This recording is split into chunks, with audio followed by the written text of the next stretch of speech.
വിശുദ്ധ ലൂക്കോസിൻ്റെ സുവിശേഷം 1:79 ആ ആർദ്ര കരുണയാൽ ഉയരത്തിൽ നിന്ന് ഉദയം നമ്മെ സന്ദർശിച്ചിരിക്കുന്നു. നമ്മൾ കഴിഞ്ഞ ദിവസം കർത്താവായ യേശുക്രിസ്തുവിൻ്റെ തിരുപ്പിറവി എന്ന അത്ഭുത സംഭവത്തിൻ്റെ ചരിത്രവും ദാർശനികവുമായ ചില പശ്ചാത്തലങ്ങൾ വിശകലന വിധേയമാക്കി. തനിക്ക് മുമ്പ് ഇതേപോലെ ഒരാൾ എവിടെയും ജനിച്ചിട്ടില്ല എന്നും ആ ജനനം യാദൃച്ഛികമായ ഒരു സംഭവത്തെ വ്യാഖ്യാനിച്ചെടുത്തതുമല്ല എന്ന് നമ്മൾ ചിന്തിക്കുകയുണ്ടായി. ആ ചിന്തയുടെ ഏറ്റവും ഉദാത്തമായ അതിൻ്റെ പര്യവസാനത്തിൽ നമ്മൾ പറഞ്ഞത് കർത്താവായ യേശുക്രിസ്തുവിൻ്റെ ജനനം ആഘോഷിക്കാൻ ഇന്ന് ആളുകൾ ശക്തരായിട്ടുണ്ട്. വലിയ ജനാവലി, ആഘോഷത്തിമിർപ്പിലാണ് മനുഷ്യനിഷ്ടം. ആഡംബരങ്ങളും ആഘോഷങ്ങളും വളരെ പ്രസക്തമാകുന്ന ഒന്നാണ് ഈ ക്രിസ്മസ് കാലം. ക്രിസ്മസ് മനുഷ്യരെ സംബന്ധിച്ചിടത്തോളം എല്ലാ തരത്തിലും പെട്ട ആളുകൾ ആഘോഷിക്കുന്നു. ആഘോഷം പെരുവഴികളിൽ വലിയ ചില വിമർശനങ്ങൾക്ക് പോലും ഇടയാകുന്നു.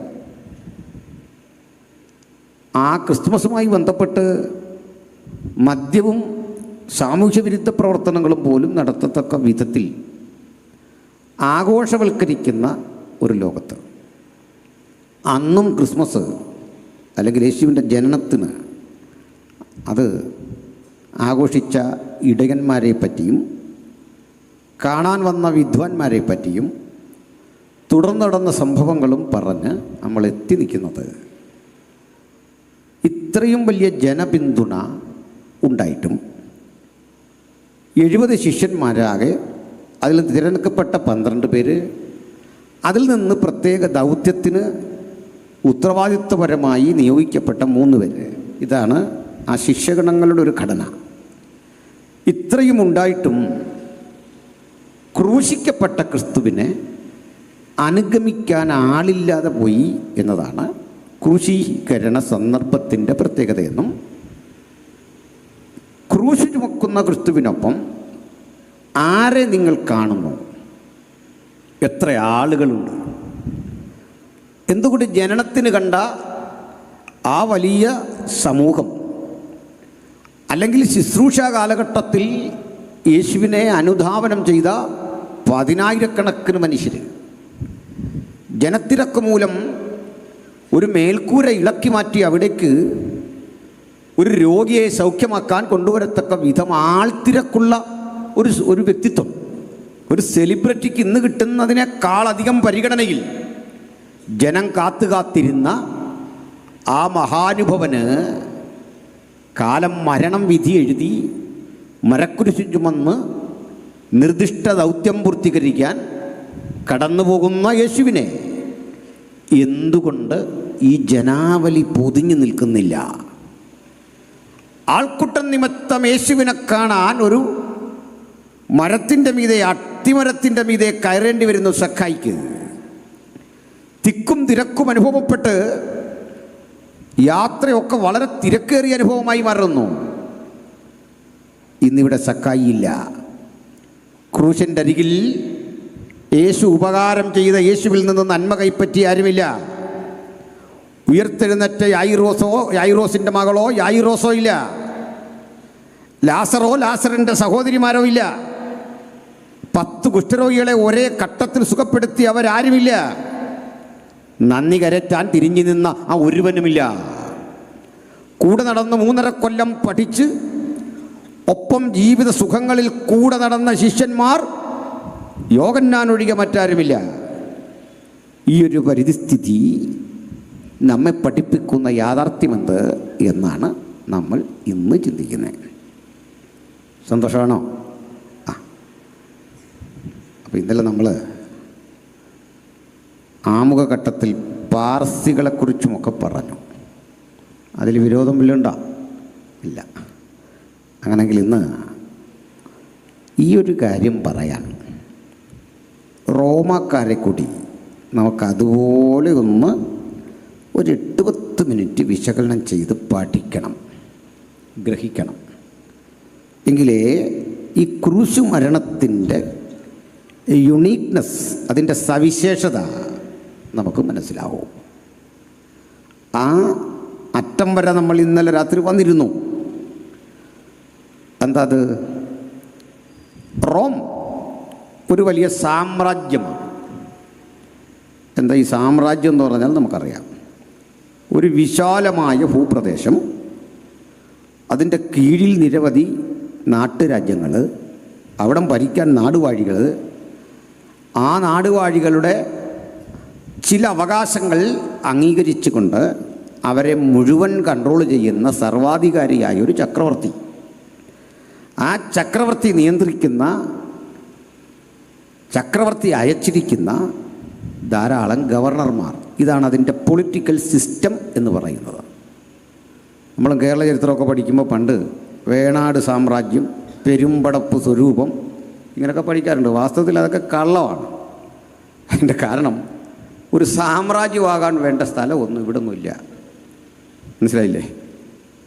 ഈ കേരളത്തിൻ്റെ മാപ്പിൽ തിരിഞ്ഞൊന്ന് കുതിര ഓടിക്കഴിഞ്ഞാൽ ഒന്നിലത് പോയി അറബിക്കടലിൽ വീഴും, അല്ലെങ്കിൽ ചെന്ന് സഹ്യപർവ്വതത്തിലിടിച്ച്, അത് സ്പീഡ് എടുക്കാൻ പോലും സ്ഥലമില്ലാത്ത, നിന്ന് തിരിയാനിടയില്ലാത്ത ഇടത്ത് ഈ സാമ്രാജ്യം എന്നൊക്കെ ആരാണ് എഴുതി വെച്ചെന്നൊരു പിടിയില്ല. നമ്മളൊക്കെ ഇങ്ങനെ പഠിച്ചവരാണ്.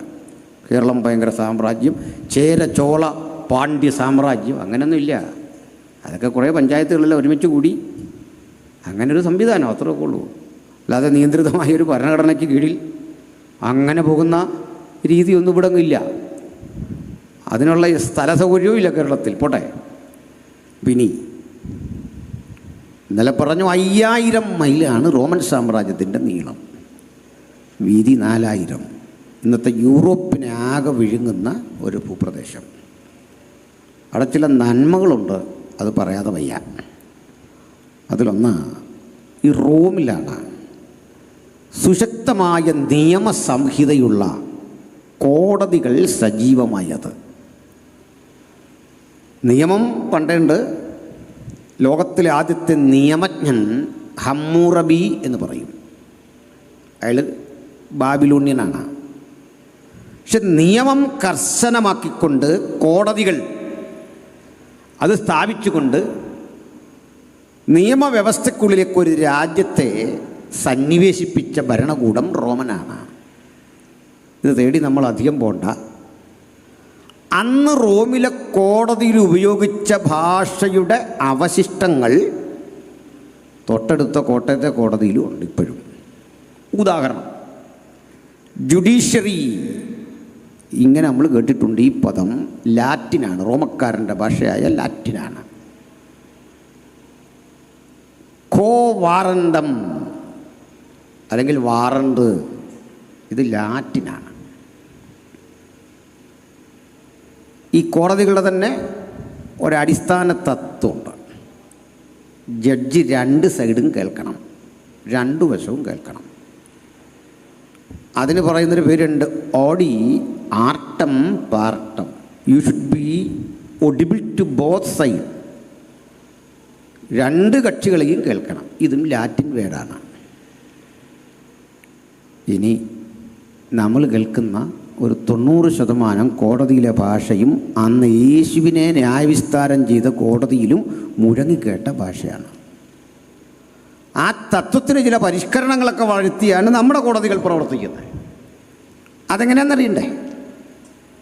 പഴയ റോമൻ സാമ്രാജ്യത്തിൻ്റെ പിൽക്കാല അവശിഷ്ടമാണ് നമ്മളിന്ന് യൂറോപ്പ് എന്ന് വിളിക്കുന്ന രാജ്യങ്ങൾ, വിശേഷിച്ച് ഇംഗ്ലണ്ടുമൊക്കെ.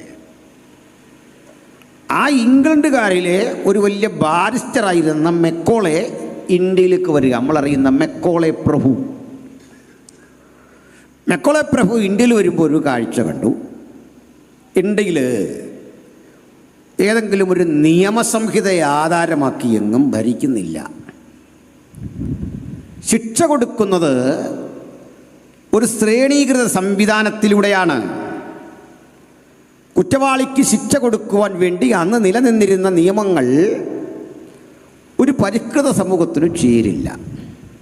എക്സാമ്പിൾ, കുറ്റം ചെയ്യുന്ന ആൾ ബ്രാഹ്മണെങ്കിൽ ആ കുറ്റവാളിയെ ഒരു തുലാസിലാതി തൂക്കി എത്ര റാത്തൽ തൂക്കമുണ്ടെന്ന് എഴുതണം. റാത്തലാണെന്നത്തെ കണക്ക്. ഇതിനുശേഷം ഇയാൾ ചെയ്ത കുറ്റകൃത്യം ഒരു എഴുത്തോലയിൽ എഴുതി വീണ്ടും തൂക്കണം. അപ്പോൾ തൂക്കത്തിന് വ്യത്യാസം വരുന്നില്ല എങ്കിൽ, വരത്തില്ലല്ലോ, കാരണം ഇത് കമ്പ്യൂട്ടറൈസ്ഡ് ചെക്കപ്പൊന്നുമല്ല, ഇവാലുവേഷനൊന്നുമല്ല, ഇയാൾ കുറ്റവാളി അല്ല. പിന്നെ ഇനിയും ഇയാളെ ശിക്ഷിച്ചേ പറ്റൂ എന്നുണ്ടെങ്കിൽ അയാൾക്കുള്ള സകല സമ്പത്തും കൊടുത്ത് ഈ നാട് വിട്ടുപോകാൻ കൽപ്പിക്കണം. ഈ നാടെന്നൊക്കെ പറഞ്ഞാൽ കോട്ടയം വിട്ട് ചങ്ങനാശ്ശേരിക്ക് പൊക്കോളാൻ പറയണം, അത്രേ ഉള്ളൂ, അടുത്തടുത്ത് കിടക്കാണ്. ക്ഷത്രിയനാണ് കുറ്റം ചെയ്യുന്നതെങ്കിൽ താക്കീത്, വൈശ്യനാണെങ്കിലും താക്കീത്. ശൂദ്രൻ കുറ്റം ചെയ്താൽ കുറ്റകൃത്യം തെളിയിക്കുന്നത് തന്നെ കുടത്തിലൊരു പാമ്പിനെ അടയ്ക്കണം, വിഷപ്പാമ്പിനെ. മൂർഖൻ, നമുക്കിപ്പോൾ ഈ മൂർഖൻ അണലി എന്നൊന്നും പറയാൻ പാടില്ല. പാമ്പിനെ ഇപ്പോൾ വിളിക്കുന്ന അതിഥി എന്നാണ്. നമുക്കൊരതിഥി ഉണ്ടോ? പണ്ടൊക്കെ നമ്മൾ വിചാരിച്ചു നമുക്കൊന്നൊരു അതിഥി ഉണ്ടെന്ന് പറഞ്ഞാൽ ഒരു നല്ല മെസ്സേജ് കേൾക്കാമെന്നൊക്കെ നമ്മൾ ഓർക്കുന്നു, അല്ലേ? നമ്മൾ വാസുമാർ പറയാം ഒരു അതിഥി ഉണ്ടെന്ന് പറഞ്ഞാൽ ജനത്തിന് വലിയ സന്തോഷമാണ്. അപ്പോൾ അതിഥി ഉണ്ടെന്ന് പറഞ്ഞാൽ ഫയർഫോഴ്സിനെ വിളിച്ചോണം, നമ്മൾ എന്തെങ്കിലും പരിപാടി നോക്കണം. അതിഥി ഇനി ഇത് വളർന്ന് ലാസ്റ്റ് സ്നേഹം കൊണ്ട് മൂർഖനെ കയറി അളിയാന്ന് വിളിക്കുമെന്ന് ഇനിയുള്ള നമ്മുടെ സംശയം. പോട്ടെ. വിഷപ്പാമ്പിനെ കുടത്തിലടച്ചിട്ട് കുറ്റകൃത്യം ചെയ്ത ശൂദ്രനെ കൊണ്ട് ഇതിനകത്ത് വീണ മോതിരമെടുപ്പിക്കണം, സത്യസന്ധത തെളിയിക്കാൻ. വേറൊന്നും കൂടിയുണ്ട്, നിങ്ങൾക്ക് കിട്ടും ശുചീന്ദ്രൻ രേഖകൾ, മതിലകൻ രേഖകൾ, DC കിട്ടും പുസ്തകമൊക്കെ. ശുചീന്ദ്രൻ രേഖകൾ എന്താണെന്ന് അറിയണ്ടേ? ശുചീന്ദ്രൻ കൈമുക്ക് എന്നൊരു ഏർപ്പാടുണ്ട്. തിളച്ച എണ്ണയിലേക്ക് കുറ്റവാളിയുടെ കൈമുക്കും. പൊള്ളിയാൽ കുറ്റവാളി, പൊള്ളാതിരിക്കില്ലല്ലോ. ചുരുക്കത്തിൽ ആരോപണ വിധേയൻ കുറ്റവാളി. ഇങ്ങനെയുള്ള ശിക്ഷകൾ നമ്മുടെ നാട്ടിലൊരു 150 കൊല്ലം വരെയൊക്കെ നടന്നിരുന്നു. ആ ശുചീന്ദ്രൻ രേഖകളിലൊക്കെ ഉണ്ട്. ഇങ്ങനെ ഓരോ സ്ഥലങ്ങളിൽ ഓരോ തരം ശിക്ഷ. ചണ്ടാളനാണെങ്കിൽ, ശൂദ്രനും താഴെയുള്ള ആളാണ് ചണ്ടാളൻ. ചണ്ടാളനാണെങ്കിൽ അവൻ്റെ ശിക്ഷ കുറെ കൂടി ഭീകരമെന്ന് കേട്ടാൽ പോരാ. ചണ്ടാളൻ ഒരു ബ്രാഹ്മണന് നേരെ തിരിഞ്ഞ് ശാപവർഷം ഉന്നയിച്ചാൽ അവനെ കൊണ്ട് നഗ്നനാക്കി നിർത്തി അവൻ്റെ പൃഷ്ഠഭാഗത്ത് ഒരു ഇരുമ്പ് ദണ്ട് അടിച്ച് കയറ്റി ഉച്ചി വരെ കയറ്റി ആ ഇരുമ്പ് ദണ്ട് പബ്ലിക്ക് കാണാൻ ഭാഗത്തിന് കുഴിച്ചു വെക്കണം. ആൾ അവിടെ നിന്ന് മരിക്കണം. ചിത്രവധം എന്നൊരു ഏർപ്പാടുണ്ട്. എന്താ ചിത്രവധം? പക്ഷിയെ ഇട്ടിരിക്കുന്ന കൂട് പോലൊരു കൂട്. ആ കൂടിനുള്ളിൽ കുറ്റവാളിയെ നഗ്നനാക്കി നിർത്തും. കയ്യും കാലും ഒക്കെ അതിനുണ്ട്. ആ കൂട് പൂട്ടും, അഴിയ. എന്നിട്ടത് കൂട് ഒരു വലിയ ശീലാന്തിൽ ഇങ്ങനെ കെട്ടിത്തൊക്കിയിടും, ഒരു കൊടിമരം പോലെ സൗകര്യത്തിൽ. അതും വഴിയോരത്ത്. കാക്കകൾ കൊത്തി, കഴുകൻ കൊത്തി, പട്ടിണി കിടന്നുമൊക്കെ ആ മനുഷ്യൻ മഴയും വെയിലുമൊക്കെ അടിച്ച് അവിടെ കിടന്ന് മരിക്കണം. ഇങ്ങനെ ഇന്ത്യയുടെ പലയിടങ്ങളിൽ മനുഷ്യത്വത്തിൻ്റെ എല്ലാത്തരം അവകാശങ്ങളെയും നിഷേധിച്ചുകൊണ്ട് ഇത്തരത്തിലെ വ്യവഹാരങ്ങൾ നടക്കുന്ന ഘട്ടത്തിൽ മെക്കോളെ പ്രഭു ഇന്ത്യയിൽ വരുന്നു. അയാൾ ഒരു നിയമസംഹിത എഴുതിയുണ്ടാക്കുന്നു. അങ്ങനെ 1860 മെക്കോളെ പ്രഭു എഴുതിയുണ്ടാക്കിയ നിയമസംഹിതയുടെ പേരാണ് IPC. IPC എബനേസറാണോ എന്നായിരിക്കും നിങ്ങളുടെ സംശയം. ഇന്ത്യൻ പീനൽ കോഡ് എഴുതിയതാരാണ്? Macaulay, lord Macaulay. ആ നിയമത്തിനൊരല്പം പേര് മാറ്റിയിട്ട് നമ്മളിന്ന് ഉപയോഗിക്കുന്നു ഭാരതീയ ന്യായ സംഹിത, BNS. തെളിവുകൾക്ക് ചില നിയമങ്ങൾ കൊണ്ടുവന്നു ഇന്ത്യൻ എവിഡൻസ് ആക്ട്. പ്രതിയെ ശിക്ഷിക്കാൻ ചില സംവിധാനങ്ങൾ കൊണ്ടുവന്നു criminal procedure code, CRPC. IPC വന്നു, CRPC വന്നു, ഇന്ത്യൻ എവിഡൻസ് ആക്ട് വന്നു, ഇന്ത്യൻ കമ്പനി ആക്ട് വന്നു. ഇങ്ങനെ നിയമാവലിക്കുള്ളിൽ ഇന്ത്യയെ സജ്ജീകരിച്ചു കൊണ്ടുവന്നത് മെക്കോളെ പ്രഭുവിൻ്റെ കാലത്താണ്. അതുകൊണ്ടാണ് നമ്മുടെ കോടതിയിൽ ഇപ്പോഴും ലാറ്റിൻ ഭാഷ. മനസ്സിലായോ? നമ്മുടെ ജില്ലാ കളക്ടർമാർക്കൊക്കെ മജിസ്ട്രേറ്റ് അധികാരം വന്നതും അങ്ങനെയാണ്. അതൊക്കെ പോട്ടെ, നമുക്ക് റോമിലേക്ക് ചെല്ലണം. റോമിൽ 4-5 തരം മനുഷ്യരുണ്ട്. റോമിലെ അതിസമ്പന്നരായ പെട്രീഷ്യൻസ്, വലിയ സമ്പന്നർ. സത്യത്തിൽ അവരായിരുന്നു റോമിനെ ഭരിക്കുന്നത്. അംഗസംഖ്യയിൽ ചുരുക്കമാണ്, പക്ഷെ അവരാണ് റോമിനെ ഭരിക്കുക. അതിനിന്നും മാറ്റമില്ല. ഇന്ത്യ ഭരിക്കുന്നത് ആര് എന്ന് ചോദിച്ചാൽ സംശയിക്കേണ്ട 2.3% വരുന്ന ഒരു കമ്മ്യൂണിറ്റിയാണ് ഇന്ത്യ ഭരിക്കുന്നത്. ബെനിയ എന്നാണ് അവരുടെ പേര്, ബെനിയ. ഈ ബെനിയ എന്നറിയപ്പെടുന്ന വൈശ്യവിഭാഗമാണ് ഇന്ത്യ ഭരിക്കുന്നതെന്ന് പറഞ്ഞാൽ നിങ്ങൾക്ക് അങ്ങനെ അങ്ങോട്ട് വിശ്വാസം വരുന്നില്ല. അത് ചിലരുടെ പേര് പറയുമ്പോൾ നിങ്ങൾ സമ്മതിക്കും. നമ്മുടെ മഹാത്മജി ബെനിയ വിഭാഗത്തിൽപ്പെട്ട ആളായിരുന്നു. മഹാത്മജിക്കൊരു സ്പോൺസർ ഉണ്ടായിരുന്ന പേര് ബിർള എന്നായിരുന്നു. മഹാത്മജിയുടെ കെട്ടിടം ബിർള കൊടുത്തതാണ്. അതുകൊണ്ടാണ് ബിർള മന്ദിർ എന്നതിന് പേര്.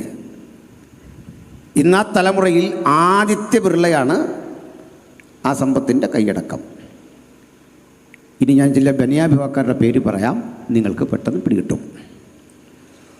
ഒരാളുടെ പേര് ഗൗതം അദാനി എന്നാണ്. ഇനി ഒരാളുടെ പേര് മുകേഷ് അംബാനി എന്നാണ്. ഇനി ഒരാളുടെ പേര് ലക്ഷ്മി മിത്തൽ എന്നാണ്. അപ്പം ലക്ഷ്മി മിത്തൽ, ഗൗതം അദാനി, അംബാനിമാർ അല്ലെങ്കിൽ ധീരുഭായ് കുടുംബം, അസിം പ്രേംജി, ഇങ്ങനെ ഇന്ത്യയിലെ അതിസമ്പന്നർ, ലോകസമ്പന്നരുടെ പട്ടികയിൽ അവരുണ്ട്. ഇവർ നിശ്ചയിക്കുന്ന രീതിയിൽ ഇന്ത്യൻ ഭരണത്തിന് പോകാൻ പറ്റൂ. അത് ഏത് ഭരണകൂടം വന്നാലും. ഇതുപോലൊരു എലീറ്റ് ക്ലാസ്സാണ് പണ്ട് റോമിലെ ചക്രവർത്തിയെ നിയന്ത്രിക്കുന്നത്. തൊട്ടു താഴെ മറ്റൊരു ഗ്രൂപ്പുണ്ട്, അവരെ വിളിച്ചു പ്ലീബിയൻസ്. ഇവർ ഇടത്തരക്കാരാണ്, അതിസമ്പന്നരല്ല. ഇവർ വളരെ പണിപ്പെട്ടെങ്കിലേ അവർക്ക് പോലും ഈ ഉന്നത പൗരത്വം ലഭിക്കൂ. ഇനിയാണ് നമ്മുടെ പൗലോസിൻ്റെ വാക്കുകൾ. ഞാൻ പ്രസിദ്ധമായ കിലിക്യ സംസ്ഥാനത്തിലെ തർസോസ് പട്ടണത്തിൽ ജനിച്ചു വളർന്ന റോമൻ പൗരനായ ഒരു യഹൂദനാകുന്നു. എന്താ മനസ്സിലായി? അംബാനിമാരൊക്കെ കൂട്ടാന്ന്, ലക്ഷ്മി മിത്തലിൻ്റെ കൂട്ടായിരുന്നു. ഇത് പറയാനാ അങ്ങോട്ട് വന്നേ. പക്ഷെ ഒരു പ്രശ്നം പറ്റി പുള്ളിക്ക്. ക്രിസ്തു നിമിത്തം ഇതൊക്കെ ചപ്പെന്നും ചവറെന്നും എണ്ണി. നമ്മളൊക്കെ ഇപ്പോൾ ഈ ചപ്പും ചവറും അങ്ങനെ കിട്ടുമെന്നാണ് ചില സുവിശേഷ യോഗത്തിൽ ആൾക്കാർ പ്രസംഗിച്ചുകൊണ്ടിരിക്കുന്നത്. പൗലോസി വലിച്ചെറിഞ്ഞ സാധനമൊക്കെ നമുക്കങ്ങനെ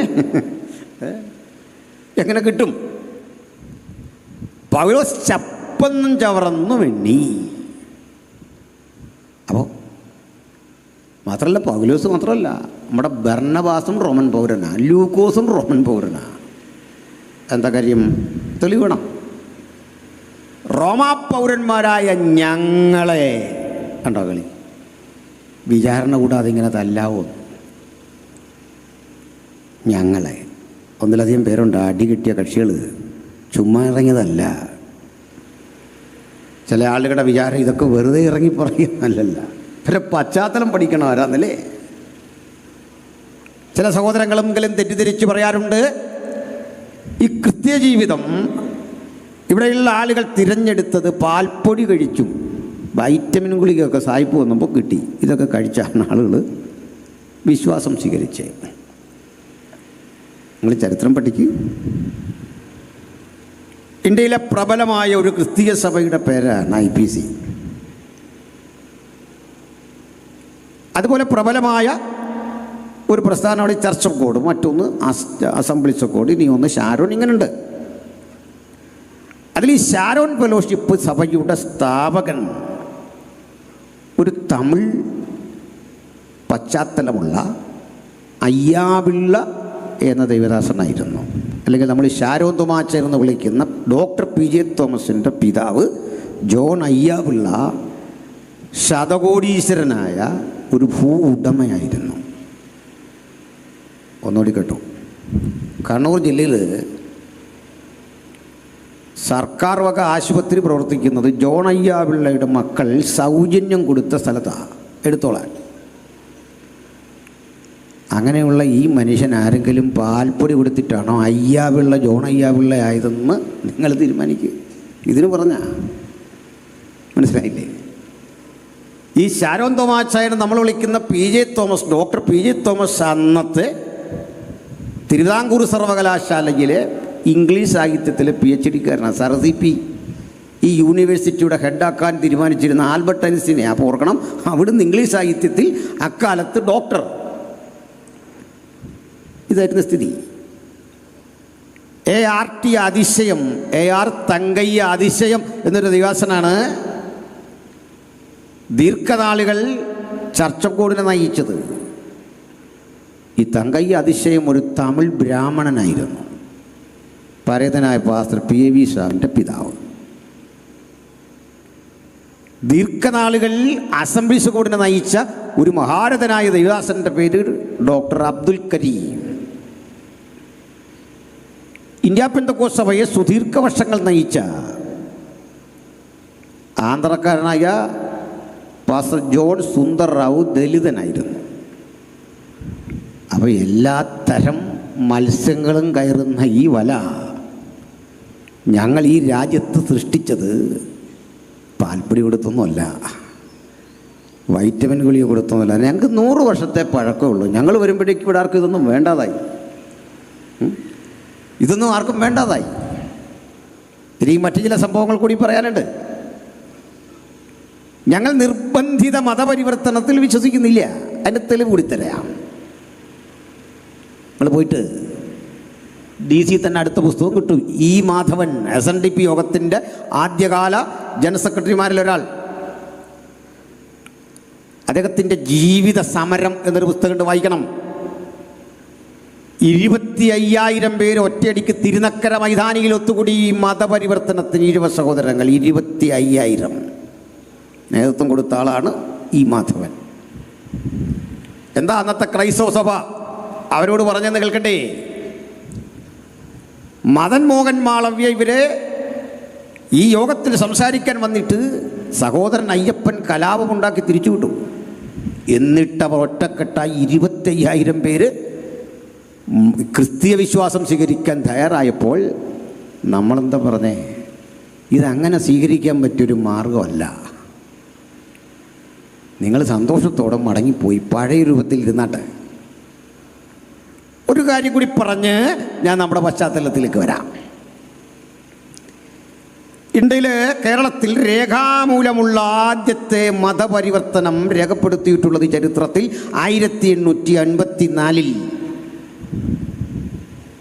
പത്തനംതിട്ട ജില്ലയിലെ മല്ലപ്പള്ളി എന്ന സ്ഥലത്താണ്. തെയ്യത്താൻ എന്ന് വിളിക്കുന്ന അദ്ദേഹത്തിൻ്റെ യഥാർത്ഥ പേര് ദൈവത്താൻ. വിളിക്കുന്നതെല്ലാം തെയ്യത്താൻ. അപ്പോൾ ഒരാൾ എന്നോട് പറഞ്ഞു, അങ്ങനെയല്ല, ഇവയാളെ കളിയാക്കി വിളിച്ചാണ് തെയ്യത്താൻ. ഞാൻ പറഞ്ഞു, കളിയാക്കിയൊന്നുമല്ല. ഇന്നലെ കേട്ടല്ലോ, വേലുത്തമ്പി തളവയ്ക്കും ഈസ്റ്റ് ഇന്ത്യ കമ്പനി എന്ന് പറയാൻ അറിയില്ലായിരുന്നു. ഇംഗ്ലീഷ് കമ്പനി എന്ന് പറയാൻ വേലുത്തമ്പി തളവ കുണ്ടറ വിളംബരത്തിൽ രേഖപ്പെടുത്തിയ ഭാഷ ഞാൻ പറഞ്ഞു, ഇംഗരിച്ച് കുമ്പഞ്ചി. ഒന്നുകൂടെ നിങ്ങളുടെയൊക്കെ ആധാരം എടുത്താൽ അതിനകത്ത് കാണും ഭണ്ഡാരപ്പാട്ടവക സ്ഥലം അല്ലേ? ഭണ്ഡാരം എന്ന പദത്തിന് ഭാ തിരിഞ്ഞു കിട്ടില്ലായിരുന്നു. അന്നത്തെ ബുദ്ധിജീവികളെല്ലാം ഭണ്ഡാരം, ട്രഷറി, ഇത് പറയാൻ ഉപയോഗിച്ച പദം ഭണ്ഡാരം എന്നായിപ്പോയി. കാലം എത്ര കഴിഞ്ഞിട്ടും എത്ര ചീഫ് സെക്രട്ടറിമാരുന്നു, ഇവർക്കൊക്കെ ആരായി IAS കൊടുത്തതെന്നാ പേര്. എൻ്റെ പൊന്നു സാറേ, ഇത് തിരുത്തിയാൽ ആകാശം ഇടിഞ്ഞ് വീഴത്തില്ല. ഭണ്ഡാരവും പാട്ടവും ഒക്കെ കളഞ്ഞിട്ടിരുന്ന നല്ല മലയാള ഭാഷ. നമ്മുടെയൊക്കെ ആധാരം വായിച്ചാൽ ഇരുന്ന് കരഞ്ഞു പോകും. ഇതെന്തൊക്കെയോ എഴുതി പിടിപ്പിച്ചിരിക്കുന്നു. അപ്പോൾ ഇതാ സ്ഥിതി. എത്ര IAS വന്നു, എത്ര ഭരണപരിഷ്കാരം വന്നു, എത്ര നിയമപരിഷ്കാരം വന്നു. ഇന്നും നമ്മൾ കിടക്കുന്ന എവിടെ? ഭണ്ഡാരപ്പാട്ടമൊക്കെ സ്ഥലത്ത്. രാജാവിൻ്റെ വക സ്ഥലം ഈ ഭണ്ഡാരം വക സ്ഥലം കിടക്കുന്നതാണ് പണ്ടാരപ്പാട്ടം. നമ്മൾ വഴക്കുണ്ടാക്കുമ്പോഴൊക്കെ പോലെ നിൻ്റെ പണ്ടാരപ്പാട്ട വകയിലാണോടാ ഞാൻ കിടക്കുന്നതൊക്കെ ചോദിക്കുമല്ലോ. പക്ഷെ അത് നല്ല സ്ഥലമാണ്, വെട്ടിപ്പിടിച്ചൊന്നുമല്ല, അതാ അതിൻ്റെ അർത്ഥം. അതുപോലും അറിയാതെ ഈ വിഷയം ഉണ്ടാക്കുന്നത്. അപ്പം ഈ തെയ്യത്താൻ കാളയോടുകൂടെ നിലമുഴുന്നൊരു കാഴ്ച കോട്ടയത്തുനിന്ന് പോയ ജോൺ ഹോക്സ്വർത്ത് എന്ന മിഷണറി കണ്ടു. വിചിത്രമായി പുള്ളിക്ക് തോന്നി. എന്തൊരവസ്ഥയാണ്. പുള്ളി ഇടയ്ക്കിടയ്ക്ക് നീ കന്നുകാലി ഇങ്ങനെ തഴുകും. എന്തിനാണെന്നറിയണ്ടേ, ഇണക്കി നിർത്തിയില്ലാതെ ഇടഞ്ഞാൽ പ്രശ്നമാണ്. കന്നുകാലിക്ക് ഇയാളുടെ വലിയ താല്പര്യം ഇതും തോളിൽ വെച്ച് ഇങ്ങനെ തെയ്യത്താൻ പൊക്കോണ്ടിരിക്കുകയാണ്. ദേഹമാസകലം ചെളി. ഈ ഹോക്സ്വർത്ത് അരിയിൽ ചെന്ന് വിളിച്ചു. ഇന്നിപ്പോൾ മല്ലപ്പള്ളി ഈയിലൂടെ നമ്മൾ അങ്ങോട്ട് ചെല്ലുമ്പോൾ ഈ തെയ്യത്താൻ നടന്ന വഴിയിലാണ് സിലോൺ പെന്തക്കോസ് മിഷൻ്റെ ഒരു ഹാളിരിക്കുന്നത്. ചരിത്രത്തിൻ്റെ ഒരു കാവ്യനീതി. തെയ്യത്താനെ വിളിച്ചു. നീ ഇങ്ങനെ പണിതാൽ എന്ത് കൂലി കിട്ടും? അത് കൂലിയൊന്നുമില്ല, കഞ്ഞി കിട്ടും, പോകാൻ നേരം അരിയല്ല നെല്ല്. ഈ കഥകളൊക്കെ കേട്ട് പുള്ളി കരയുന്നൊന്നുമില്ല. കാരണം പുള്ളിക്ക് പ്രത്യേകിച്ച് അയാളുടെ ജീവിതം ഇതാ. ആട്ടെ, നിനക്കിതൊക്കെ ഒന്ന് മാറണ്ടേ? എന്തിന്? യജമാനൻ എന്നെ വൻ വില കൊടുത്ത് വാങ്ങിയതല്ലേ. തൊട്ടടുത്തുള്ള തിരുനക്കര ചന്ത അടിമകളുടെ ഒരു കച്ചവട കേന്ദ്രം പറഞ്ഞ അടിമച്ചന്ത. തിരുനക്കര ചന്തയിൽ 18 രൂപയ്ക്ക് വിൽക്കുന്ന അടിമയ്ക്ക് ചങ്ങനാശ്ശേരി ചെന്നാൽ 3 രൂപയുള്ളൂ. 3 രൂപ മുതൽ മുകളോട്ട്. അവിടെ നിന്ന്, കാരണം ഈ നടത്തിക്കൊണ്ട് വരുന്ന ചിലവൊക്കെയാണ്, ഇത്രയും പേരെ ഒരുമിച്ച് കൊണ്ടുവരണം. അവിടെ നിന്നൊരു 3 പേരെ അവിടുന്ന് മല്ലപ്പള്ളിക്ക് വിട്ടാൽ വില 21 രൂപയായിട്ട് കിടക്കും. യജമാനൻ 21 രൂപ കൊടുത്ത് എന്നെയും ഭാര്യയൊക്കെ മേടിച്ചതാണ്. നിങ്ങൾ എത്ര പേരുണ്ട്? 8 പേര്. 8 പേർക്കുള്ള വില ഉടമസ്ഥന് കൊടുത്തിട്ട് ഇവരെ പിടിച്ചിഞ്ഞു വാങ്ങി. നീ എൻ്റെ മുതലല്ലേ, കുളിച്ച് വൃത്തിയാകാൻ പറഞ്ഞു. കുളിച്ചു. സായിപ്പ് കുറേ തുണി ഒക്കെ ധരിക്കാൻ കൊടുത്തു. അതിന് മുമ്പ് പാള പോലൊരു തുണി, ഒരു വസ്ത്രമാണ് ധരിക്കുന്നത്, നഗ്നത മറയ്ക്കാൻ. അപ്പോൾ ആരോ തടഞ്ഞപ്പോൾ സായിപ്പ് പറഞ്ഞു, എൻ്റെ അടിമ ഞാൻ വില കൊടുത്ത് വാങ്ങിയ സാധനം അതെന്ത് ധരിക്കുമെന്ന് ഞാൻ തീരുമാനിക്കും, നിങ്ങൾ തടഞ്ഞിട്ടൊന്നും കാര്യമില്ല. പിറ്റേന്ന് രാവിലെ പിടിച്ച് സ്നാനപ്പെടുത്തി പള്ളി കൂട്ടിയില്ല, പിറ്റേ ആഴ്ചയിൽ കൂട്ടിയില്ല, പിറ്റേ മാസത്തിൽ കൂട്ടിയില്ല, വിട്ടു. നേരെ തിരുവല്ലയിലെ മിഷൻ സ്റ്റേഷന് വിട്ടു. ലണ്ടനിൽ പ്രസിദ്ധം ചെയ്യുന്ന ചർച്ച് മിഷൻ സൊസൈറ്റിയുടെ ഔദ്യോഗിക പത്രത്തിൽ അച്ചടിച്ചു വരുന്ന 75 ഇംഗ്ലീഷ് ക്വസ്റ്റ്യൻസ് ഉണ്ട്. ആ ക്വസ്റ്റ്യൻസ് എല്ലാം മലയാളീകരിച്ച് ഇവിടെ കൊടുത്തു. അക്ഷരം പഠിപ്പിച്ചു, ബൈബിൾ പഠിപ്പിച്ചു, പാട്ടുപുസ്തകം പാടാൻ പഠിപ്പിച്ചു. എന്നിട്ട് ഈ 75 ചോദ്യങ്ങൾക്ക് ഉത്തരം പറയണം. ദൈവം ആര്? യേശുക്രിസ്തു ആര്? പരിശുദ്ധാത്മാവെന്ത്? നമ്മൾ ഈ പഠിക്കുന്ന അടിസ്ഥാന ഉപദേശം എല്ലാം പഠിച്ചിട്ട് പറയാൻ പറഞ്ഞു. സങ്കീർത്തനം വായിക്കാൻ പറഞ്ഞു. ഇങ്ങനെ മാറ്റിയെടുത്ത് 1 കൊല്ലം കഴിഞ്ഞാണ് അവർക്ക് സ്നാനം നൽകുന്ന. ഒറ്റ കൊല്ലം. സഹൃദയരെ, നിങ്ങൾ ഞങ്ങളുടെ രീതികൾ പഠിക്കണം, ഞങ്ങളുടെ ശൈലികൾ പഠിക്കണം. ഒരു മനുഷ്യനെ ഏതെങ്കിലും വിധത്തിൽ ഈ സഭയിലെത്തിച്ചിട്ട് എന്തെങ്കിലും നേട്ടമുണ്ടെന്നല്ല, യാതൊരുവനെ ക്രിസ്തുവിലെത്തിക്കുമ്പോൾ ഞങ്ങൾക്ക് കിട്ടുന്ന ഒരു സാറ്റിസ്ഫാക്ഷൻ ഉണ്ട്. അത് കേവലം ആത്മരക്ഷയുടെ ദൂതിൻ്റെ പ്രകാശനമല്ല, അവൻ്റെ ജീവിതത്തിൻ്റെ സമഗ്രമായ വികാസത്തിൻ്റെയും വിമോചനത്തിൻ്റെയും വഴി ക്രിസ്തുവിലെന്ന് സ്ഥാപിച്ചുറപ്പിച്ച് അത് പഠിപ്പിച്ച 100 കൊല്ലം കൊണ്ട് ഈ രാജ്യത്ത് തെളിയിച്ച മാർഗമാണ് സുവിശേഷത്തിൻ്റെ മാർഗം. അതുകൊണ്ട് ഓരോ സുവിശേഷകനും അഭിനന്ദനമർഹിക്കുന്നു. അവർ ആത്മാക്കളെ നേടുന്നതിൽ അഭിനന്ദനമർഹിക്കുന്നു, പ്രാർത്ഥന അർഹിക്കുന്നു. ആ പ്രവൃത്തി തുടരാനുള്ള വ്യഗ്രതയില ഈ വർഷാവസാനത്തിലും ഞങ്ങൾ ഈ ദേശത്തെ സുവിശേഷം കേൾപ്പിക്കുന്നത്. അപ്പോൾ പെറ്റീഷനെയും ബിലീവിനെയും മനസ്സിലായി. ഈ കൂടെ നമ്മൾ കേരളത്തിലേക്കൊന്ന് വന്ന ഇനിയുള്ളതാണ് അടിമകൾ, ഡൂലോസ്. ഡൂലോസ് നമ്മൾ കേട്ടിട്ടുണ്ട്. അത് മിക്കവാറൊക്കെ ഈ ബൈബിൾ സ്കൂളിൻ്റെ പേരാണ്. ഞാനും ഒരു ഡൂലോസ് ബിബ്ലിക്കൽ സെമിനാരിയുടെ അധ്യാപകനും ഉത്തരവാദിത്തപ്പെട്ട ആളുമൊക്കെയാണ്. വാസ്തവത്തിൽ ആ പേരിൻ്റെ അർത്ഥം അടിമ എന്നാണ്.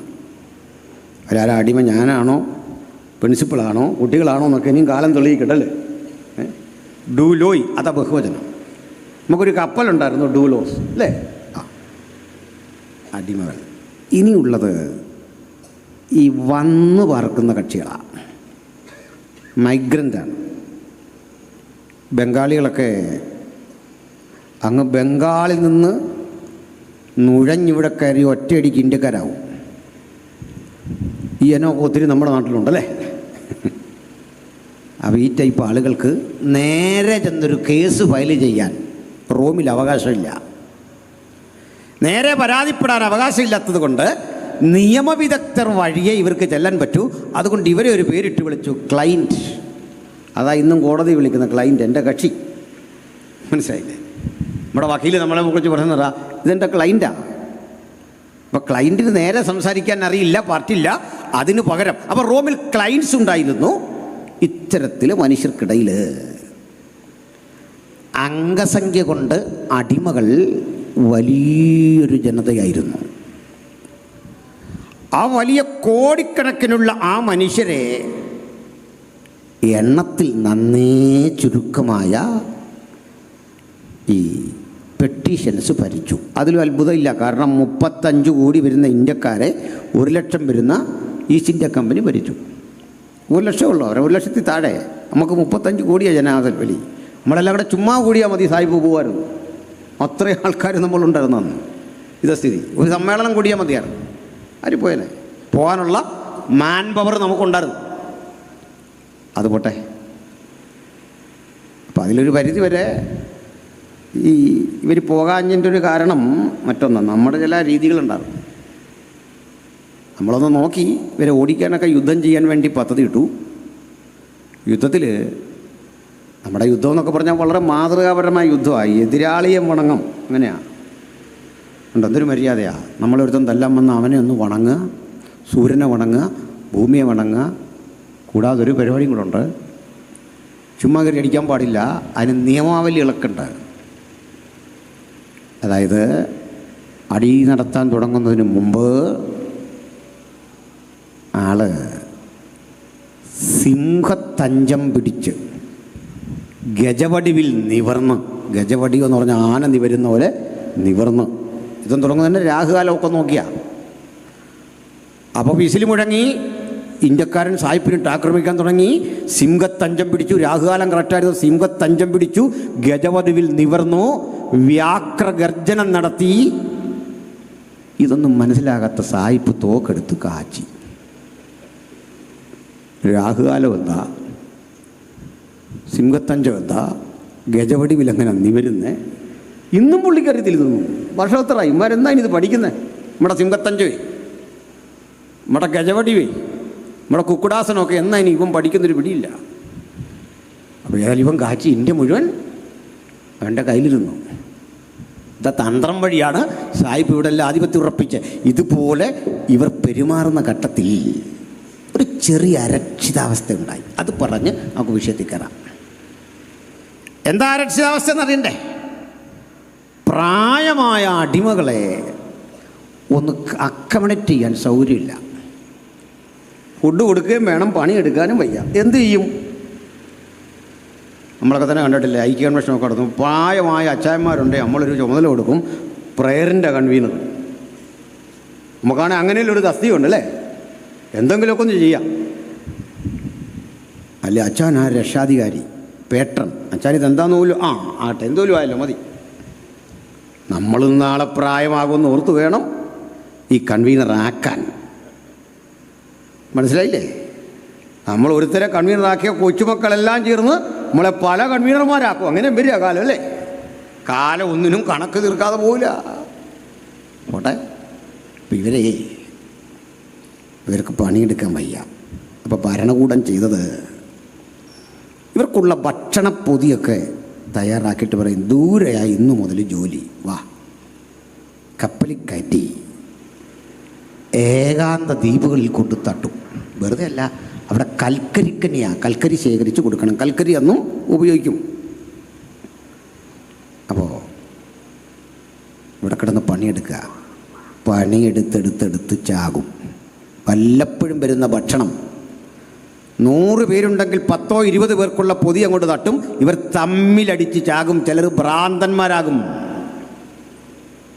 അവിടെ ചിലർ ക്യാമ്പുണ്ട്. ആ ക്യാമ്പിലെ പട്ടാളക്കാർ ചാട്ടക്കടിക്കും. ക്രൂരമാണ് അവിടുത്തെ പീഡ.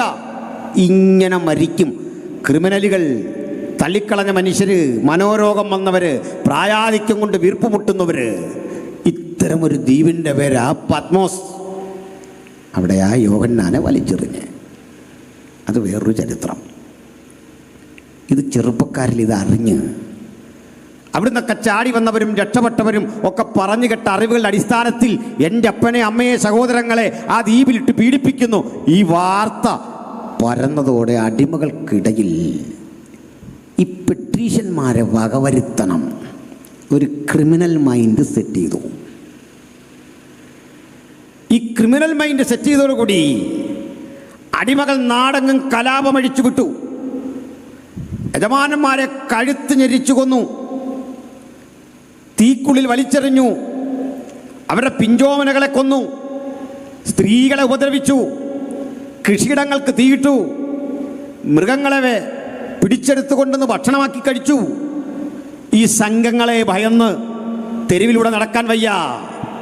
വല്ലാത്ത അന്തരീക്ഷം. കാരണം ജനം വയലൻ്റായി. ജനത്തെ പിടിച്ചാൽ കിട്ടുന്നില്ല. ഈ വല്ലാത്ത പരിതസ്ഥിതിയിൽ ഇവരെ അമർച്ച ചെയ്യാൻ, ഇവരെ ഒതുക്കാൻ എടുത്ത പല നടപടിക്രമങ്ങളും പാളി. അവരെ ഒതുക്കാനെടുത്ത ഒരു ശ്രമത്തിൻ്റെ പേരാണ് ക്രൂശുമരണം. അപ്പം നമ്മൾ വിഷയത്തിലെത്തി. രാജത്വത്തിനെതിരെ, പെട്രീഷ്യനെതിരെ കലഹിക്കുന്ന അടിമകൾ, യജമാന സ്ത്രീകളെ ഉപദ്രവിക്കുന്ന അടിമകൾ, കൃഷിയിടങ്ങൾക്ക് തീടുന്ന അടിമകൾ, ഇവരെ മാത്രം ചെയ്തു വരുന്ന ശിക്ഷയാണ് ക്രൂശുമരണം. ആ തിരുവെഴുത്തിൽ കാണുന്നു. യേശുവിനെ കുറിച്ച് പറയുമ്പോൾ അവനെ അധർമ്മികളുടെ കൂട്ടത്തിൽ എണ്ണി. ഇന്ന് രാത്രി വചനം കേൾക്കുന്ന പ്രിയപ്പെട്ടവരെ, ക്രിമിനക്കുറ്റം ചാപ്പകുത്തി ക്രൂസിൽ തറക്കാൻ നിർബന്ധിതരായ ആയിരക്കണക്കിന് അടിമകൾക്കൊപ്പം യേശുവിനെയും ബലിയാടാക്കിക്കൊണ്ട്, പാപമറിയാത്തവനെ പാപിയാക്കി മാറ്റിക്കൊണ്ട് അവൻ പാപരഹിതനായിരുന്നിട്ട് കൂടി അങ്ങനെ ചാപ്പകുത്തി ക്രൂശിക്കത്തക്ക വിധം അവരെന്തു കുറ്റം ചെയ്തു എന്ന ചോദ്യത്തിന് കാലമിത്ര കഴിഞ്ഞിട്ടും ആർക്കും മറുപടിയില്ലെങ്കിൽ പ്രവാചകൻ ഉത്തരം പറഞ്ഞു, നമ്മുടെ സമാധാനത്തിനായുള്ള ശിക്ഷ അവൻ്റെ മേലായി, അവൻ്റെ അടിപ്പിണറുകളാൽ നമുക്ക് സൗഖ്യം വന്നുമിരിക്കുന്നു. ആ സൗഖ്യത്തിൻ്റെ വിളംബരമാണ് സുവിശേഷം. ആ സുവിശേഷം ഈ രാത്രിയും അതിൻ്റെ അന്തസ്സോടെ, ആഭിജാത്യത്തോടെ ഈ ഗ്രാമത്തോട് ഇങ്ങനെ പ്രഘോഷിക്കട്ടെ. മറ്റൊരുവരിലും രക്ഷയില്ല. നാം രക്ഷിക്കപ്പെടുവാൻ ആകാശത്തിന് കീഴിൽ മനുഷ്യർക്കിടയിൽ നൽകിയ ആധികാരിക ശ്രേഷ്ഠമായ ഒരേ ഒരു നാമം കർത്താവായ യേശുക്രിസ്തുവിന്റെ തിരുനാമം. ഹല്ലേലൂയ.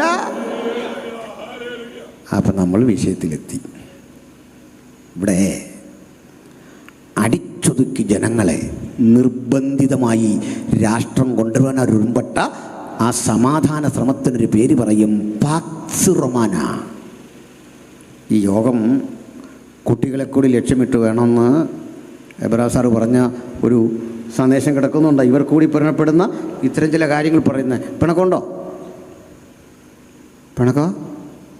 പിണക്കമാണെങ്കിൽ ഞാൻ ശൈലി മാറ്റാൻ പോവാ. അതിനായി പറഞ്ഞു. പിണക്കമാണെങ്കിൽ ഞാൻ സാധാരണ പ്രസംഗിക്കുന്നൊരു ശൈലിയുണ്ട്. അതിൻ്റേതായിരിക്കുന്നതായിട്ടുള്ളതാകുവാൻ തക്കം ഇടയായി തീർന്നുകൊണ്ടിരിക്കുന്നതായിട്ടുള്ളതായ അങ്ങനെ വേണോ? വേണ്ട. ചിലപ്പോൾ കുറേ കൂടെ ബേസൊക്കെ ഇട്ട് എന്നാൽ നമുക്കിപ്പോൾ ഒന്നും പറയാൻ വയ്യ. ഇത് സോഷ്യൽ മീഡിയയിൽ കൂടെ പരക്കും. ഞാൻ അടുത്തിനോട് ചോദിച്ചു, ഒരു കൊച്ചു പയ്യൻ നമ്മൾ പഠിപ്പിച്ച് 10-28 വയസ്സുള്ളൂ, വഴി കൊണ്ടു എന്നാണ്ടോ അവനെ വാർത്തകളൊക്കെ സുഖമായിരിക്കുന്നു, കൃപയാൽ സന്തോഷമായിരിക്കുന്നു, സാറിപ്പോൾ എവിടാ? ഞാൻ ചോദിച്ചു, നീ കോഴിപ്പൂവനെ ജീവനോടെ വിഴുങ്ങിയോ?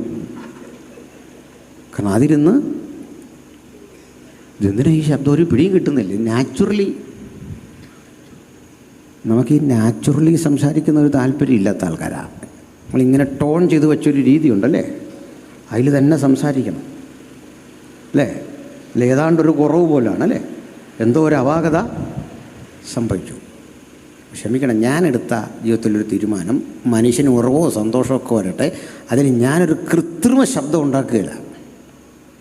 സന്തോഷമില്ല. നാച്ചുറലായിരിക്കണ ഉണർവ് ഹൃദയത്തിൽ തട്ടണം. പറഞ്ഞുതരാം. എനിക്ക് ഈ ഉണർവൊക്കെ വലിയ സന്തോഷമുള്ള ആളാണ്. ഇതൊക്കെ ഇല്ലെങ്കിൽ ക്രിസ്തീയ ജീവിതത്തിന് എന്ത് ചൈതന്യം അല്ലേ? അങ്ങനെയാണ്. പാട്ടും എല്ലാം വേണം. ചിലപ്പോൾ നമ്മുടെ അനീഷൊരു നല്ല സിംഗറാണ്. ഇന്നലെ ഞങ്ങൾ ഭക്ഷണം കഴിച്ചുകൊണ്ടിരിക്കുമ്പോഴും പാടിയപ്പോൾ എന്തോ ഒരു സന്തോഷമായിരുന്നറിയാം. എൻ്റെ വീടിൻ്റെ സമർപ്പണമൊക്കെ അനീഷ് വന്നാൽ പാടുന്നു. അത്ര സ്നേഹമാണ്. പക്ഷേ ഈ അനീഷിൻ്റെ ഒക്കെ കൂടെ ചിലപ്പോൾ ചില കക്ഷികൾ വരും. പാട്ടുമായിട്ട് ഇവനൊരു ബന്ധമില്ല. ഈ ആമുഖം പറയുക പാട്ടിൻ്റെ. അനീഷ് അത് ശ്രദ്ധിക്കണം. എന്താണെന്നറിയണ്ടേ? ഈ കമൻ്ററി പറയുന്നത് വലിയൊരു ദൈവപ്രവൃത്തി ഇവിടെ നടന്നുകൊണ്ടിരിക്കുകയാണ്, ചിലരെ ദൈവം തൊട്ടുകൊണ്ടിരിക്കുകയാണ്, ഇന്ന് രാത്രി സൗഖ്യം. ഇതന്നെയല്ല ഈ വള്ളംകളിക്കും കേൾക്കുന്നത്. പായ്പാട് ചുണ്ടൻ ഇഞ്ചോടിഞ്ച് വ്യത്യാസത്തിലൊരു വള്ളപ്പാടകലെ 3 ജലരാജാക്കന്മാർ ഇഞ്ചോടിഞ്ച് മുന്നേറിക്കൊണ്ടിരിക്കുകയാണ്, കാണികളെ ത്രസിപ്പിച്ചുകൊണ്ട് ശിരാഞരമ്പുകളെ തീ പിടിപ്പിച്ച്. ഇതന്നെയല്ലേ പറയുന്നത്? എന്തിനാണ് ഈ കമൻ്ററി പാടിയാൽ പോരാ? നേരം കൊണ്ട് ഒരു പാട്ട് പാടിയ എന്തൊരു ഐശ്വര്യം അല്ലേ? ജനം വിടുതലെടുക്കുകയോ സന്തോഷിക്കുകയോ അയ്യോ ഒക്കെ ചെയ്യട്ടെ, പക്ഷേ ഇങ്ങനൊരുത്തനെ ഇറക്കണോ? ഇതെൻ്റെ ചോദ്യം. ഇത് അച്ഛൻ കേൾക്കുന്നുണ്ടോ? പാസ്റ്റർ കേൾക്കുന്നുണ്ട്. നമുക്കൊന്ന് മാറ്റും. മനുഷ്യൻ ആരാധിക്കട്ടെന്ന. ഇനിയിപ്പോൾ എന്തിനാ ഇങ്ങനെ ഒരാളെ നിർത്തി ഈ കമൻ്ററി പറഞ്ഞ് നാട്ടുകാരെ കേൾപ്പിക്കണോ? ഇഞ്ചോടിഞ്ച് മുന്നേറുകയാണ്, പിടിക്കുകയാണ്. നമ്മുടെ ഈ അരുണുമൊക്കെ ഇലക്ഷൻ വരുമ്പോൾ പറയുന്നല്ലേ, ഡോക്ടർ അൻകുമാറൊക്കെ പറയും ഇഞ്ചോടിഞ്ച്. 1 ഇഞ്ചുമില്ല, ഭയങ്കര വ്യത്യാസമില്ല അത് ജയിക്കുന്നു. എന്നാലും പോയിട്ട് ടി വിയിൽ എന്താ പറയുന്നത്? ഇഞ്ചോടിഞ്ച് പോരാട്ടം. 1 ഇഞ്ചും ഇല്ല. ഇതുപോലെ ചിലപ്പോൾ ഇലക്ഷൻ്റെ തലേന്ന് ഇന്നാണ് അടിയൊഴുക്ക്. എന്തോ അടിയൊഴുക്ക് നടക്കുന്നു? പ്രത്യേകിച്ച് വല്ല അടിയൊഴുക്കുണ്ടോ? ഒന്നുമില്ല. വോട്ട് ചെയ്യാൻ തീരുമാനിച്ചോ അതുപോലൊക്കെ ചെയ്യും, അത്രേ ഉള്ളൂ. ഇതിൻ്റെ ഒരു അനുകരണമാണ് നമ്മുടെ ഈ വേദിയിലും കേൾക്കുന്നത്. അതുകൊണ്ട് ശ്രദ്ധിക്കണേ. അപ്പോൾ ക്രൂരത നിറഞ്ഞ മ്ലേച്ഛമായ ഭീകരമായൊരു മരണരീതി, അതാ ക്രൂശ് മരണം. പ്രിയമുള്ളവരെ, പഴയ നിയമം ആദിയോടന്തം പഠിച്ചാൽ ക്രൂശ് എന്നൊരു വാക്കില്ല, ക്രൂശീകരണം എന്നൊരു ശബ്ദമില്ല. ക്രൂശിച്ച ഒരാളെയും നിങ്ങൾക്ക് പഴയ നിയമത്തിൽ കാണാൻ വയ്യ. കുറ്റം ചെയ്യുന്നവനെ ശിക്ഷിക്കാൻ പഴയ നിയമകാലത്ത് 4 വിധ മരണരൂപങ്ങളുണ്ടായിരുന്നു. കുറ്റം ചെയ്തവനെ കല്ലെറിഞ്ഞു കൊല്ലേണം, സ്റ്റോണിങ്. കുറ്റം ചെയ്തവൻ്റെ തലയറുത്ത് കൊല്ലേണം, ബിഹെഡിങ് ഓർ സ്വോർഡിങ്, തല വെട്ടിക്കളയണം. കുറ്റവാളിയെ ഞെരുക്കിക്കൊല്ലണം. 2 തടികൾ ഒരു ചങ്ങലയിൽ ഘടിപ്പിച്ച് അതിൻ്റെ ഇടയിൽ നിർത്തിയിട്ട് സ്ട്രാംഗ്ലിങ് എന്നതിന് പറയുക, ഞെരുക്കിക്കൊല്ല. അത് തൽമൂദുകളിലെ കൊള്ളാണ്. പഴയ നിയമത്തിൻ്റെ കാലഘട്ടത്തിൽ നിലനിന്നിരുന്ന ശിക്ഷ.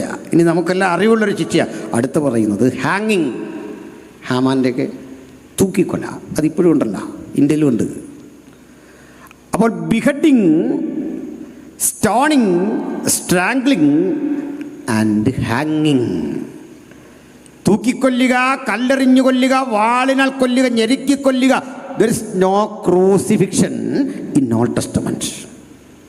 ക്രൂശ് മരണം എന്നൊരു കാര്യമില്ല. പിന്നെ ഇതെന്നാ വന്നേന്നറിയണ്ടേ? ക്രിസ്തുവിന് 300 കൊല്ലങ്ങൾക്ക് മുമ്പ്, കർത്താവായ ക്രിസ്തുവിന് 400 കൊല്ലങ്ങൾക്ക് മുമ്പാണ് പഴയ നിയമം തീരുന്നത്, എഴുതി കഴിയുന്നത്. 1 നൂറ്റാണ്ട് കൂടി കഴിഞ്ഞ് ഫിനീഷ്യർക്കിടയിൽ നിലനിന്നിരുന്ന ഒരു മരണരീതിയുടെ പേരാണ് ക്രൂശീകരണം. ഫിനീഷ്യരിൽ നിന്ന് കാർത്തേജരിലേക്ക് പകർന്നു. അത് പേർഷ്യക്കാർ അഡോപ്റ്റ് ചെയ്തു പിൽക്കാലത്ത്. അതേ ശിക്ഷാരീതി പേർഷ്യക്കാരിൽ നിന്ന് ഗ്രീക്കുകാരും നടപ്പിലാക്കി. അലക്സാണ്ടർ കാലത്തൊക്കെ ക്രൂശ് മരണമുണ്ടെങ്കിലും ക്രൂശ് മരണം വൻതോതിൽ നടപ്പിലാക്കിയത്, ക്രൂശ് മരണം ഒരു വലിയ ശിക്ഷാരീതിയാക്കി മാറ്റിയത് റോമക്കാരാണ്. അതുകൊണ്ട് ഒറ്റ വാക്കിൽ പറയാം, ഇതൊരു റോമൻ ശിക്ഷാരീതിയാണ് ക്രൂശ് മരണം. ഇനി ക്രൂശിനെ പറ്റിയും പറയാം. ഞാനും നിങ്ങളും കണ്ട, പഠിച്ച, പരിചയിച്ച നമ്മുടെ മുമ്പിലെ ദൃശ്യങ്ങളൊന്നും ക്രൂശല്ല, യഥാർത്ഥ ക്രൂശല്ല. ക്രൂശ് തന്നെ പല വിധത്തിലുണ്ട്. ക്രക്സിമിസ, സെൻറ്റ് ആൻ്റണി ക്രോസ് എന്നൊക്കെ പറഞ്ഞ പലതരം ക്രൂസുണ്ട് ചരിത്രത്തിൽ. മാനിക്കയൻ കുരിശ് എന്നൊന്നുണ്ട്.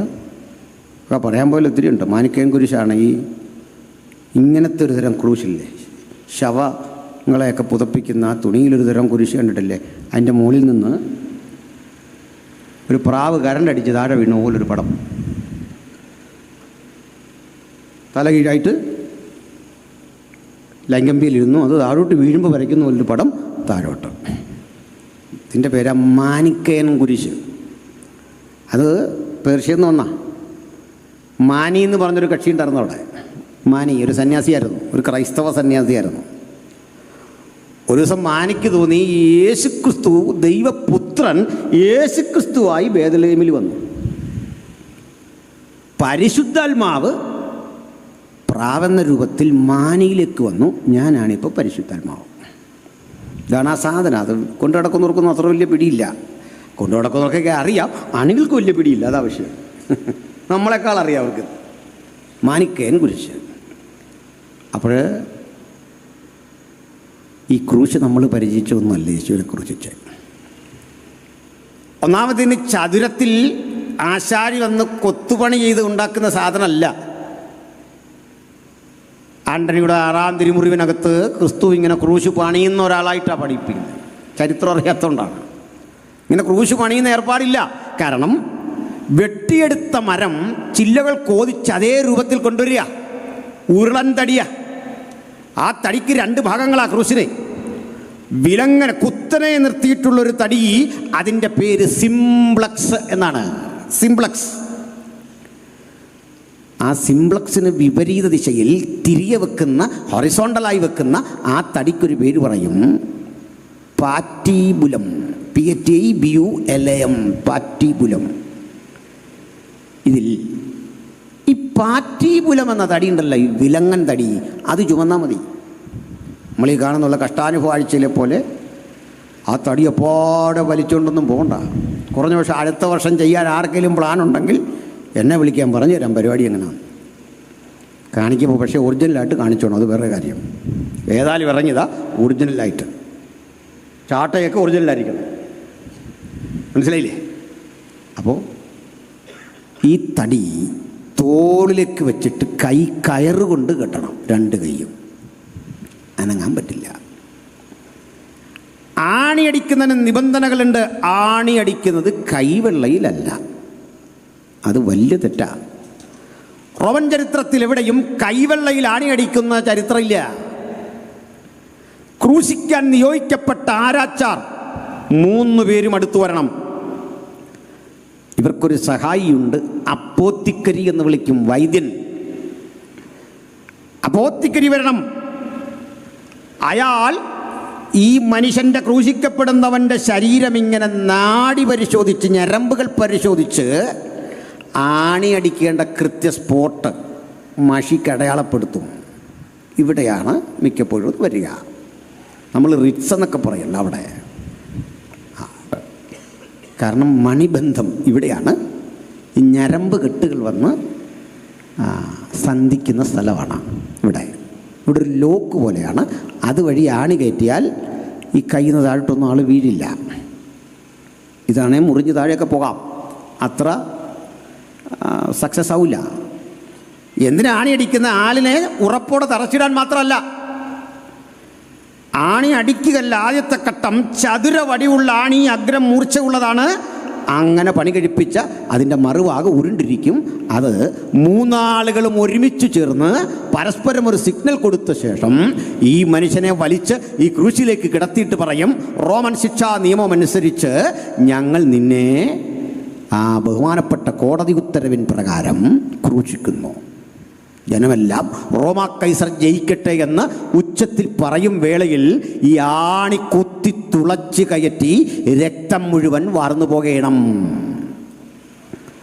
കൈകാലുകളിലെ രക്തം ഏകദേശമൊക്കെ വാർന്നുപോയി. പരവേശം കൊണ്ട് മനുഷ്യൻ പിടയുമ്പോൾ രക്തം പൂർണ്ണമായും ഏകദേശം വാർന്നു എന്ന് ഉറപ്പായി കഴിയുമ്പോൾ 3 പേരും ഒരുപോലെ ഈ ആണി തിരിക്കും ഒരു ലോക്ക് വീഴും. കാരണം എന്താണെന്നറിയണ്ടേ? ഞരമ്പുകൾ സ്തംഭിച്ചു. അങ്ങനെയാണ് ഇത് തിരിക്കുന്നത്. രക്തഓട്ടം നിലച്ചു. രക്തയോട്ടം പൂർണ്ണമായി നിലയ്ക്കുന്നതോടുകൂടി അവശേഷിച്ച രക്തം, കുറേ രക്തം പോയി, ഇനി ശരീരത്തിൽ രക്തമുണ്ടെങ്കിൽ അത് സംക്രമണം ചെയ്യാൻ സൗകര്യമില്ല. കാരണം ഈ ഞരമ്പുകൾ സ്ട്രക്കായി കഴിഞ്ഞു, ഓക്സിജൻ കിട്ടൂല. ശരീരത്തിൽ വൻതോതിൽ കാർബൺ ഡയോക്സൈഡ് ശേഖരിക്കപ്പെടും. ഈ ശേഖരിക്കപ്പെട്ട കാർബൺ ഡയോക്സൈഡ് അടക്കമുള്ള വസ്തുക്കൾ പുറത്തു പോകാൻ ആ വിലാപ്പുറം കുത്തി തുളയ്ക്കുന്നേ, കാലൊടിച്ചു വിടുന്നത്. ഇത്രയും ചെയ്ത ശേഷം മാത്രം ഈ കൈകൊണ്ട് ചുറ്റികയെടുത്ത് ഇരുമ്പാണി അടിച്ച് തടിയിലേക്ക് ഇറക്കും. ക്രൂശ് അവിടെ സ്ഥാപിച്ചു വെക്കും. ഈ രണ്ട് മരത്തടികൾ തമ്മിൽ കയ്യിൽ കെട്ടിയ കയറഴിച്ചാണ് കെട്ടി റെഡിയാക്കി വെക്കുന്നത്. എന്നിട്ട് ക്രൂശിനെ അവിടെ വെക്കും. അതും വഴിയോരത്താണ് ക്രൂശിക്കുന്നത്.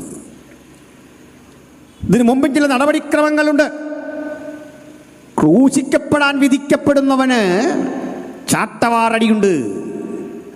ആ ചാട്ടവാറടിക്കും ചില തത്വങ്ങളുണ്ട്. എന്താണെന്നറിയണ്ടേ? ഈ വിക്ടിം അദ്ദേഹത്തെ മലർത്തിക്കിടത്തി ആദ്യത്തെ 10 അടി, രണ്ടാളുകൾ 5 വീതമടി ഇങ്ങനെ നിവരെ കൊടുക്കണം. ഒരാൾ 1 അടിക്കും, അടുത്ത ആൾ 2 അടിക്കും. ഇവരുടെ ഡ്യൂട്ടി തീർന്നു, വിശ്രമം. ഇയാളിനെ കമഴ്ത്തിക്കിടത്തേണം. വേറെ 2 പേർ വരും. അവർ ഇതുപോലെ പുറത്തടിക്കണം. അടുത്ത 10 അടി, 5 വീതം. ഇനി ആളിനെ വീണ്ടും മലർത്തിക്കിടത്തി മുമ്പടിച്ച രീതിയിൽ നിന്ന് വിഭിന്നമായി തിരിച്ച് ഈ ക്രൂശ് പോലെ ഇങ്ങോട്ടടിക്കണം. അവിടുന്ന് ഇങ്ങോട്ടും പുറത്തും ഇങ്ങനെ.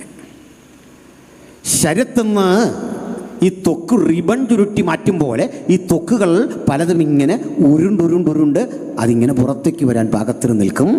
ഇത് കണ്ട പ്രവാചകൻ പറഞ്ഞത്, അവൻ്റെ പുറം ഉഴവുചാൽ പോലെ കീറി. പുറം ഉഴവുചാൽ പോലെ കീറി എന്ന് പ്രവാചകൻ പറയുമ്പോൾ മറ്റൊരാൾ പറയുക, അവൻ്റെ അടിപ്പിണരുണ്ടല്ലോ, ആ അടികൊണ്ട പാടുകളില്ലേ, അടിപ്പിണരുകളാൽ നമുക്ക് സൗഖ്യം വന്നുമിരിക്കുന്നു. ഉലകമേ, ഇതാണ് സുവിശേഷത്തിൻ്റെ ശക്തി. ക്രിസ്തുവറ്റ അടിയുടെ പങ്കപ്പാടുകൾ മനുഷ്യരാശിയുടെ മുഴുവൻ പാവത്തിന്റെ വിമോചനത്തിന്റെ ദിവ്യൌഷധമാക്കിക്കൊണ്ട് അനേകം പുത്രന്മാരെ തേജസ്സിലേക്ക് നടത്തുമ്പോൾ തങ്ങളുടെ രക്ഷാനായകനായവനെ കഷ്ടാനുഭവങ്ങളാൽ തികഞ്ഞവനാക്കുന്നത് യുക്തമെന്ന് കണ്ട് വേദനയുടെ ആഴങ്ങളിൽ പിതാവിനാൽ കൈവിടപ്പെട്ട ദിവ്യ ജ്യോതിസിന്റെ പേരാണ് കർത്താവായ യേശു ക്രിസ്തു. അവനിൽ വിശ്വസിക്കുന്നവർക്ക് പാപമോചനമുണ്ട്, രോഗസൗഖ്യമുണ്ട്, വിടുതലുണ്ട്. 2000 ആണ്ടായി മനുഷ്യരാശിയെ ഇതേ തരത്തിൽ വിടുതലിന്റെ വിമോചനത്തിന്റെ വഴിയിലേക്ക് നയിക്കുന്ന നസ്രയനായ യേശുവിൻ പുണ്യാക രക്തത്താൽ ജയം പ്രാപിച്ച ദൈവമക്കൾക്കായി ദൈവത്തിന് മഹത്വം. അവന്റെ പുത്രനായ യേശുവിന്റെ രക്തം സകല പാപവും പോക്കി നമ്മെ ശുദ്ധീകരിക്കുന്നു. ഇനി ഇത്ര കിരാതവും ഭീകരവുമായ മരണം പെട്ടെന്നൊന്നും പക്ഷേ മരണം കിട്ടൂല. പെട്ടെന്ന് മരണം കിട്ടത്തില്ലെന്ന് ക്രൂശിൽ അടുത്തറച്ചാലും. മരണം കിട്ടാതെ 7 ദിവസം വരെ ക്രൂശിൽ കിടന്നവൻ്റെ ചരിത്രം യേശുവിൻ്റെ അല്ലട്ടോ. 7 ദിവസം വരെ മരിക്കാതെ ക്രൂശിൽ അർത്ഥബോധാവസ്ഥയിൽ കിടന്നവൻ്റെ ചരിത്രം റോമൻ ചരിത്രകാരനായ സ്ട്രാബോ എഴുതുന്നു. നമ്മളെ തൊട്ടടുത്താണല്ലോ നമ്മുടെ ബഹുമാനനായ മുൻ ജഡ്ജ്, സുപ്രീം കോടതി ജഡ്ജ് KT തോമസ് സാറിൻ്റെ വീട്. ഞാൻ 1 മണിക്കൂറോളം അദ്ദേഹത്തോട് സംസാരിച്ചിട്ടുണ്ട്. അദ്ദേഹം എഴുതിയൊരു പുസ്തകമുണ്ട് ഈ ക്രൂശിൻ്റെ ചരിത്രവുമായിട്ടൊക്കെ ബന്ധപ്പെട്ട്. അതും DC-യിൽ കിട്ടും. വളരെ വിജ്ഞാനപ്രദങ്ങളായ ഒത്തിരി കാര്യങ്ങൾ അതിലുണ്ട്. അതിലൊരു വസ്തുതയാണ്, ഈ ക്രൂശിലൊപ്പം കിടന്ന 2 പേര് കള്ളന്മാരല്ല. അവർ കള്ളന്മാരല്ല. കള്ളനെ ക്രൂശിക്കേണ്ട കാര്യമൊന്നുമില്ല. കള്ളനെ ഇന്ന് ക്രൂശിക്കുന്നില്ല, പിന്നെ അന്ന് ക്രൂശിക്കുമോ? അപ്പോൾ അതാ ശരി. അതുപോലെ ഈ കള്ളന്മാരൊക്കെ ജയിലിൽ നിന്ന് ഇറങ്ങി വരുമ്പോൾ കണ്ടോ, അതുകൊണ്ട് ഇങ്ങനെ വെച്ചോണ്ടാണ് വരുന്നത്, ജയിച്ചെന്ന് അല്ലേ? ആ ഇതിങ്ങനെയൊക്കെ വെച്ച്. എനിക്കറിയാം, നിങ്ങളറിയുന്ന പോലെ ചില കേസുകളൊക്കെ ഉണ്ടായിരുന്നു. കേസ് വന്നപ്പോൾ എനിക്കാണെങ്കിൽ ഇതുപോലെ യോഗം.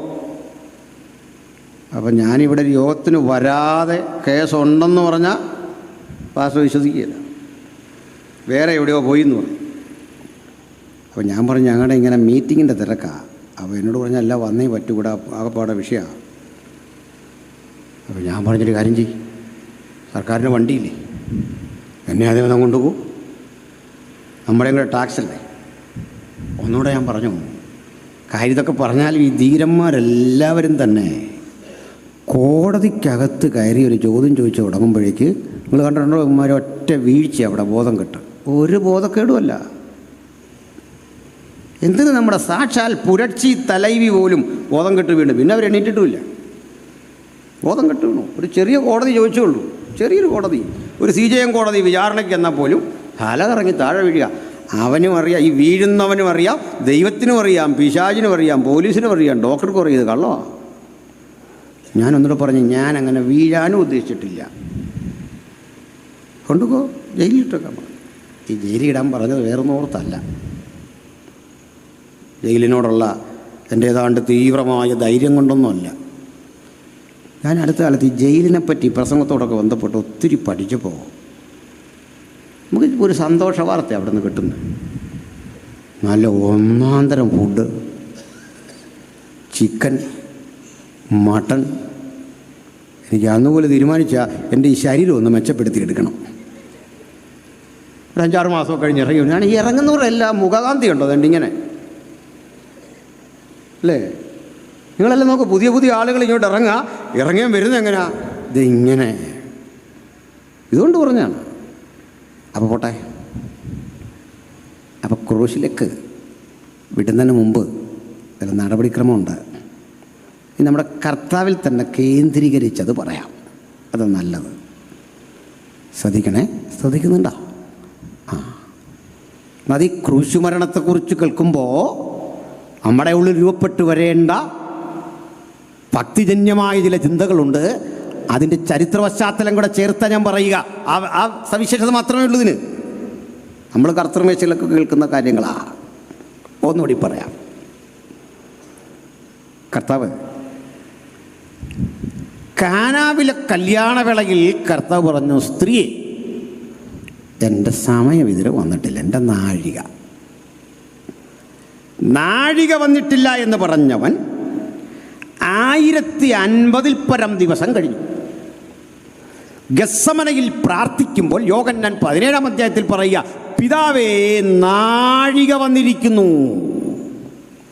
ശുശ്രൂഷയുടെ ആരംഭത്തിൽ, അത്ഭുതങ്ങളുടെ ആരംഭമായി, അടയാളങ്ങളുടെ ആരംഭമായി കാനാവിൽ വെച്ച് പറഞ്ഞു, നാഴിക വന്നിട്ടില്ല. ക്രൂശിക്കപ്പെടുന്നതിൻ്റെ തൊട്ടു മുമ്പ് പറയുക, നാഴിക വന്നു. ദൈവപുത്രൻ പാപികളുടെ കയ്യിൽ ഏൽപ്പിച്ചു കൊടുക്കപ്പെടാൻ നാഴിക വന്നു. ആ നാഴികയിലേക്ക് പ്രവേശിക്കുന്നതിൻ്റെ തൊട്ടു മുമ്പ് പെസഹാവിരുന്നുമൊക്കെ കഴിഞ്ഞ് ഭക്ഷണമൊക്കെ കഴിച്ച് സംതൃപ്തരായി നിൽക്കുന്ന ശിഷ്യഗണങ്ങളും കർത്താവും ഒത്തൊരുമിച്ച് വരിക. യൂദയില്ല, ബാക്കി 11 പേര്. ആ 11 പേരുമായി യേശു വന്നു. ഗെത്സമനയുടെ തൊട്ടുപുറത്ത് 7-8 പേരെ നിർത്തി. ഒരു 3 പേരെയും കൊണ്ടകത്ത് വന്നു. അവിടുന്ന് ഒരല്പം കൂടെ ദൂരെ മാറി യേശു ഇരുന്നു. ഞാൻ ഇവിടെയാണ് പറഞ്ഞത്, നാഴിക വരാൻ കാത്തിരിക്കുന്നവൻ ഇപ്പോഴൊറ്റയ്ക്ക. 8 പേരില്ലേ, അവർ പുറത്താ. വേറൊരുവനില്ലേ, ഒറ്റിക്കൊടുത്തവൻ, അവൻ ഏറ്റവും പുറത്താ, ശത്രുപക്ഷത്തെത്തി. ഒപ്പം നിൽക്കുമെന്ന് കരുതിയ പത്രോസ്, കൂടെ നടന്ന യോഹന്നാൻ, സഹോദരനായ യാക്കോബ്, ഇവരൽപ്പം കൂടെ അകലെ. നൊമ്പരപ്പെട്ട് പ്രാർത്ഥിക്കുന്ന ക്രിസ്തുവിനെ ജീവിതത്തിൽ ആദ്യമായി അവർ ആ രൂപത്തിൽ കണ്ടു. കടലിളകി വന്നാലും പരിഭ്രമിക്കാത്തവൻ, ഹെരോദാവിനെ മുഖത്ത് നോക്കി ആ കുറുക്കനെന്ന് വിളിക്കാൻ ധൈര്യം കാട്ടിയവൻ, പരീശ സദൂക്യ പക്ഷത്തെ വാക്കുകൾ കൊണ്ട്, അസ്ത്രമുന കൊണ്ട്, വാക്കിൻ്റെ അസ്ത്രമുന കൊണ്ട് നേരിട്ടവൻ, കാറ്റിനെ കടലിനെ ശാന്തമാക്കിയവൻ, ഇതാ പ്രാർത്ഥന മുറിക്കുള്ളിൽ വിങ്ങിപ്പൊട്ടി കരയുന്ന രംഗം കണ്ടിട്ട് ശിഷ്യന്മാർ അമ്പരന്നു. എന്തുപറ്റി ഗുരുവിന്? ആ പതർച്ച, ആ സങ്കടം അവരിലും ഒരു നിരാശയായി ഇങ്ങനെ ആളിപ്പടർന്ന് നിൽക്കവേ, ഞങ്ങൾ 2000 വർഷം കഴിഞ്ഞിട്ടും ചിലർ ആ വിമർശനം തുടരുന്നു. അവിടുന്ന് ദൈവമെങ്കിൽ എന്തിന് കരയണം, എന്തിന് ഇഷ്ടപ്പെടണം, എന്തിന് വിങ്ങിപ്പൊട്ടണം? ദൈവത്തിന് കരച്ചിൽ വരുമോ? ദൈവമെങ്കിൽ വിങ്ങിപ്പൊട്ടുമോ? പറയാം, അങ്ങനെയല്ല ഇതിനെ കാണേണ്ടത്. ദൈവം ദൈവം പിതാവ്, പുത്രൻ, പരിശുദ്ധാത്മാവ് എന്നിങ്ങനെ 3 വ്യത്യസ്ത ആളത്വങ്ങളിൽ വിരാജിക്കുമ്പോഴും അവിടുത്തെ ദൈവത്വം ഒന്ന്. ആ ദൈവം സ്ഥലം, കാലം, സമയം, പദാർത്ഥം ഇവയ്ക്കൊന്നിനും വിധേയനാകുന്നവനല്ല. സ്ഥലകാല സീമകളുടെ വ്യതിയാനമുള്ളവനല്ല. മനുഷ്യരാരും കണ്ടിട്ടില്ലാത്തവൻ, കാണാൻ കഴിയാത്തവൻ, അടുത്തുകൂടാത്ത വെളിച്ചത്തിൽ വസിക്കുന്നവൻ, ഉന്നതൻ, ഉയർന്നിരിക്കുന്നവൻ, ശാശ്വതവാസി. ഇതാണ് ദൈവത്തിൻ്റെ സവിശേഷതയെങ്കിൽ ക്രിസ്തു ആ മഹിമകൾ ഉരിഞ്ഞു വച്ചിട്ട് ഒരു മനുഷ്യനായി തീർന്നു. ഏത് മഹിമകൾ? മഹിമയെന്ന് പറഞ്ഞപ്പോൾ നമ്മൾ ഓർത്തുകൊണ്ടിരുന്ന ഈ ചുറ്റുമുള്ള പ്രകാശം കളഞ്ഞു വന്നതാണ്. അല്ല, ഇതൊക്കെ മാറ്റി, ഇതെല്ലാം അങ്ങ് മാറ്റി. അതുകൊണ്ടാണ് അത്ഭുതം ചെയ്യുമ്പോഴെല്ലാം ഒന്ന് പ്രാർത്ഥിക്കുന്നത്. എന്തിനാ? കണക്ഷൻ കിട്ടാനാ. സമ്പൂർണ്ണ മനുഷ്യത്വത്തിൽ നിന്നുകൊണ്ട് പിതാവിനോട് പ്രാർത്ഥിക്കുന്നതിനാ. ഞാൻ ഉരിഞ്ഞു വച്ച, ഞാൻ തിരസ്കരിച്ച ആ മഹത്വമില്ലേ, ആ മഹത്വം ഞാനിതാ നിന്റെ നാമമഹത്വത്തിനായി ഒന്നുകൂടി പ്രയോജനപ്പെടുത്തുന്നു. അതിനാ രോഗിയെ കാണുമ്പോൾ പറയുന്നത്, രോഗം ബാധിച്ചവനെ കണ്ടിട്ടേ ഈ രോഗം ഒരു പരാജയത്തിനോ ഒന്നുമല്ല, ദൈവനാമത്തിൻ്റെ മഹത്വത്തിന്. ദൈവത്തിൻ്റെ സർവശക്തിയുടെ വിന്യാസം ഇവൻ്റെ ജീവിതത്തിൽ സംഭവിക്കാൻ ഇതാ സമയമെടുത്തു. അതാ യേശു ചെയ്യുന്ന ഓരോ പ്രവൃത്തിയുമെങ്കിൽ ദൈവത്തിൻ്റെ സർവശക്തിത്വത്തെ, സർവവ്യാപിത്വത്തെ, സർവജ്ഞാനിത്വത്തെ, മനുഷ്യരാരും കണ്ടിട്ടില്ലാത്ത അദൃശ്യഭാവത്തെ മുഴുവൻ മാറ്റിയിട്ട് വേഷത്തിൽ മനുഷ്യനായി വിളങ്ങി ക്രിസ്തുയേശുവിലെ ഭാവം നിങ്ങളിൽ ഉണ്ടായിരിക്കട്ടെ. അവൻ ദൈവരൂപത്തിൽ ഇരിക്കെ ദൈവത്തോടുള്ള സമത്വം മുറുകെ പിടിക്കണം എന്ന് വിചാരിക്കാതെ ദാസ്യരൂപത്തിൽ മനുഷ്യവേഷമെടുത്ത് താണലോകത്തിലേക്ക് ഇറങ്ങി വന്നു. അങ്ങനെ ഒരു മനുഷ്യൻ സഹിക്കേണ്ട ജീവിത പരാധീനതകളുടെ അങ്ങേയറ്റത്തേക്കെത്തി. അതിൻ്റെ ക്ലൈമാക്സിലെത്തിയപ്പോൾ അവന് അവിടത്തേക്ക് ബോധ്യപ്പെട്ടു, സമയമായി. എന്ത് സമയം? പിതാവേ, ലോകാരംഭത്തിനു മുമ്പ് നീ എനിക്ക് തന്ന മഹത്വത്തിലേക്ക് ഞാനിതാ തിരികെ ചേർക്കപ്പെടാൻ പോകുന്നു. ക്രൂശ് കഴിഞ്ഞടക്കപ്പെട്ട് ഉദ്ധാനം ചെയ്യുമ്പോഴേക്കും ആ മഹത്വം നീ എനിക്ക് തിരിച്ചു തരാൻ സമയമെടുത്തിരിക്കുന്നു. അതിനു മുമ്പേ നീ എന്നെ ഏൽപ്പിച്ച മഹാദൗത്യം നിർവഹിക്കാൻ ഞാനിതാ സന്നദ്ധനായി. സ്വർഗസ്ഥ പിതാവേ, നീ എനിക്ക് തന്നതൊന്നും നാശമായിട്ടില്ല. ആ നാശയോഗ്യൻ പോയതൊടിച്ചാൽ ബാക്കി മുഴുവൻ ഇതാ നിന്റെ പക്കൽ വിശ്വസ്തരായി ഞാൻ ഏൽപ്പിച്ചിട്ടുണ്ട്. സ്വർഗസ്ഥ പിതാവേ, നമ്മളൊന്നായിരിക്കുന്നത് പോലെ അവരും ഒന്നായി തീരേണ്ടതിന് ഇതാണ് യേശുവിൻ്റെ മധ്യസ്ഥ പ്രാർത്ഥന അവിടെ. എന്നല്ലേ മനുഷ്യത്വത്തിൻ്റെ തീവ്രതയിൽ അങ്ങേയറ്റത്ത് ചെല്ലുമ്പോഴുള്ള അനുഭവത്തിൻ്റെ പേരാണ് മരണം. ശരിയല്ലേ? മരണം. മരണം ഭീകര, മരണം മാരകമാ, മരണം വിപത്തേറിയതാ. അത് ഞാൻ ഒരനുഭവത്തിൽ നിന്ന് പറയാം. ഒരമ്മച്ചി ഒരിക്കൽ എന്നോട് പറഞ്ഞു, ദേവദാസനെ, എനിക്കിനി ദീർഘായുസൊന്നും വേണ്ട, എനിക്കെങ്ങനെ എൻ്റെ കർത്താവിൻ്റെ സന്നിധി ചെന്നാൽ മതി, വലിയ സന്തോഷം തോന്നും. ഇനി ഞാൻ മരിക്കാൻ വേണ്ടി പ്രാർത്ഥിക്കണം. ഞാൻ പറഞ്ഞു, പ്രാർത്ഥിക്കാൻ പോവാ. എങ്ങനെ വേണം മരിക്കേണ്ടത്? ടിപ്പർ ഇടിച്ചാണോ, ക്യാൻസർ വന്നാണോ, അറ്റാക്ക് വന്നാണോ ഒന്ന് പറ. ഇങ്ങനൊരു കാരണമുണ്ടല്ലോ. കാരണം ഡോക്ടർക്ക് പൂരിപ്പിക്കുമ്പോൾ നിങ്ങൾ നാച്ചുറൽ ഡെത്ത് എന്ന് എഴുതിയാൽ സമ്മതിക്കുകയല്ല. പഞ്ചായത്തിൽ ചെന്ന് എഴുതി നോക്ക്. അപ്പോഴൊരു എന്തെങ്കിലും ഒരു അസുഖം അപ്പച്ചനുണ്ടായിരുന്നു, അതങ്ങ് എഴുതാൻ പറയും. കാരണം ഒരു റീസൺ ഇല്ലാതെ മരിക്കില്ലെന്ന്. അങ്ങനെയാ. ഞാൻ ഓരോ മരണവും വിസ്തരിച്ചു അമ്മച്ചി പറയാ, അയ്യോ വേണ്ടെന്ന്. അന്ന് അമ്മച്ചിക്ക് എൻ്റെ ഗൗരവം പിടികിട്ടിയേ. ഇത് തീഷ്ണമാ, തീവ്രമാ, ഭീകരമാ. അതുകൊണ്ടാണ് മരണത്തിനൊരു പേര് കിട്ടി, ഒടുക്കത്തെ ശത്രു. ഒടുക്കത്തെ ശത്രു അവനിങ്ങനെ നിൽക്കുക അപ്പുറത്ത്. മനുഷ്യത്വത്തിൻ്റെ തീവ്രതയിൽ മരണത്തിൻ്റെ ആ കരാളഹസ്തങ്ങൾ ക്രിസ്തുവിന് വരെ നീണ്ടപ്പോൾ ആ കൂടെ അനുഭവിച്ച ഒറ്റപ്പെടൽ, അവഗണന, ആരവാരം കൂടെയില്ല, ജനാവലി ഒപ്പമില്ല. ഒപ്പം നിൽക്കുന്നവരെ ഈ ഗസ്സമനയ്ക്ക് പുറത്ത് ഇവിടെ കണ്ണീരൊഴുക്കിയിട്ട് പറയാ, ഇതൊരു പാനപാത്ര. അസഹനീയമായ, തീഷ്ണമായ, നൊമ്പരപ്പെടുന്ന വേദനയുടെ ആഴങ്ങൾ അനുഭവിച്ച ദൈവപുത്രൻ അലറിക്കരഞ്ഞിട്ട് പറയാ, ഈ തീവ്രതയിൽ ഇതൊന്ന് കൈക്കൊള്ളുവോ? എങ്കിലും അങ്ങയുടെ ഇഷ്ടം. ആ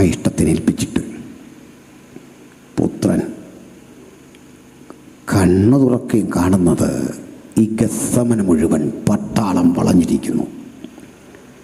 സകല പഴുതുമടച്ച് സകല സുരക്ഷിതത്വ വഴികളും അടച്ച് വളഞ്ഞിരിക്കുന്ന പട്ടാളപ്പട പന്തം ചൊലിപ്പിച്ച് കുന്തം കയ്യിലെന്തി ആയുധം രാഗിമെനിക്ക് ധാരാളം ആളുകൾ അർദ്ധരാത്രിയിൽ ഒരുവനെ അറസ്റ്റ് ചെയ്യാൻ പോകുക. അതിന് വേണ്ട സന്നാഹങ്ങൾ പരാതി കൊടുത്ത ആളുകൾ ഒക്കെ ചേർന്ന് ഇവിടെ വളഞ്ഞിരിക്കുക. സ്വാഭാവികമായിട്ടേ മുമ്പേ പറഞ്ഞ പോലെ തല ഇറങ്ങി വീഴുക ചെയ്യണ്ടേ. യോ എന്നൊരു വീഴ്ച, മുഖത്ത് വെള്ളം തളിക്കുന്നു, എടുത്തുകൊണ്ട് പോന്നു. ഇതാ ചെയ്യണ്ടേ. അല്ലേൽ ഈ സ്ഥലത്തിന് പ്രത്യേകമുണ്ട്. ഇതിൻ്റെ മുകൾ പരപ്പില്ല ഒലിവുമല. 20 മിനിറ്റ് അങ്ങോട്ട് കയറിയ ഒലിവുമല. അത്ര അപ്പുറത്ത് ഇറങ്ങിക്കഴിഞ്ഞാൽ ഒരു പ്രിയപ്പെട്ട വീടുണ്ട് ലാസറിൻ്റെ. ആ സ്ഥലത്തിൻ്റെ പേര് ബേത് ഭാഗ, അതല്ലെങ്കിൽ നമ്മളറിയുന്ന ബഥാന്യ. അവിടെ ചെന്നാൽ ഒളിച്ചിരിക്കാൻ ഇഷ്ടം പോലെ സ്ഥലമാണ്. അങ്ങനെ നീ ഒളിച്ചിരുന്നെങ്കിൽ കർത്താവേ, ഞങ്ങൾക്ക് അഭിമാനത്തോടെ നിന്നെ പ്രസംഗിക്കാൻ പറ്റുമോ? ദുർബലനായൊരു പട്ടാളക്കാരൻ്റെ വിരട്ടൽ കാണുമ്പോൾ ഒളിച്ചിരിക്കും ഇവനെന്ന് ലോകമേ നിങ്ങൾ തെറ്റിദ്ധരിച്ചോ? റോമൻ ഭരണകൂടത്തിൻ്റെ അധിപൻ ആജ്ഞയിട്ടപ്പോൾ ഒളിച്ചോടി എവിടെങ്കിലും പതുങ്ങിയിരിക്കത്തക്ക ദുർബലനാകുമെന്ന് നിങ്ങൾ കരുതിയോ? ഗത്സമനയിൽ നിന്ന് കണ്ണീരൊഴുക്കി പ്രാർത്ഥിച്ചവനെ വിമർശിക്കുമ്പോഴും ഒരു ജനാവലിയെ കണ്ടിട്ടേ പിന്തിരിഞ്ഞോടാതെ ആ പടക്കുട്ടത്തിൻ്റെ നടുവിലേക്ക് ഇറങ്ങിച്ചെല്ലുന്നവൻ്റെ അഭിമാനപുരസരമായ ആ നടത്തം കണ്ടില്ലേ? അത് കണ്ടിട്ടാ ഞങ്ങൾ വിളിച്ചു പറയുന്നത്, ഇവനത്രേ അനുഗമിക്കാൻ കൊള്ളാവുന്ന നേതാവ്, ഇവനത്രേ പിന്തുടരാൻ കൊള്ളാവുന്ന രാജാവ്, ഇവനത്രേ ആശ്രയിക്കാൻ കൊള്ളാവുന്ന വ്യക്തിത്വം. ഈ രാത്രി ഞങ്ങൾ അവരെ ഒരിക്കൽ കൂടി ഉയർത്തിക്കാട്ടിക്കൊണ്ട് പറയുക, സകല ഭൂസീമാവാസികളുമായുള്ളവരെ അവങ്കിലേക്ക് തിരിഞ്ഞ് രക്ഷ പ്രാപിപ്പീ, അവിടുന്നല്ലാതെ മറ്റൊരു രക്ഷകനില്ല. പുറത്തേക്ക് വന്നിട്ടേ ആത്മസംയമനത്തോടൊരു ചോദ്യം, നിങ്ങൾ ആരെ തിരയുന്നു? ധൈര്യം വിട്ടു ആർക്കെങ്കിലും? ഉത്തരം നസ്രായനായ യേശുവിനെ. എന്താ വിശേഷിച്ചെന്നൊന്നുമല്ല പറയുന്നേ, അത് ഞാനാ. ഈ ചങ്കുറപ്പിൻ്റെ പേരാ ക്രിസ്തു, ഈ ധൈര്യത്തിൻ്റെ പേരാ ക്രിസ്തു.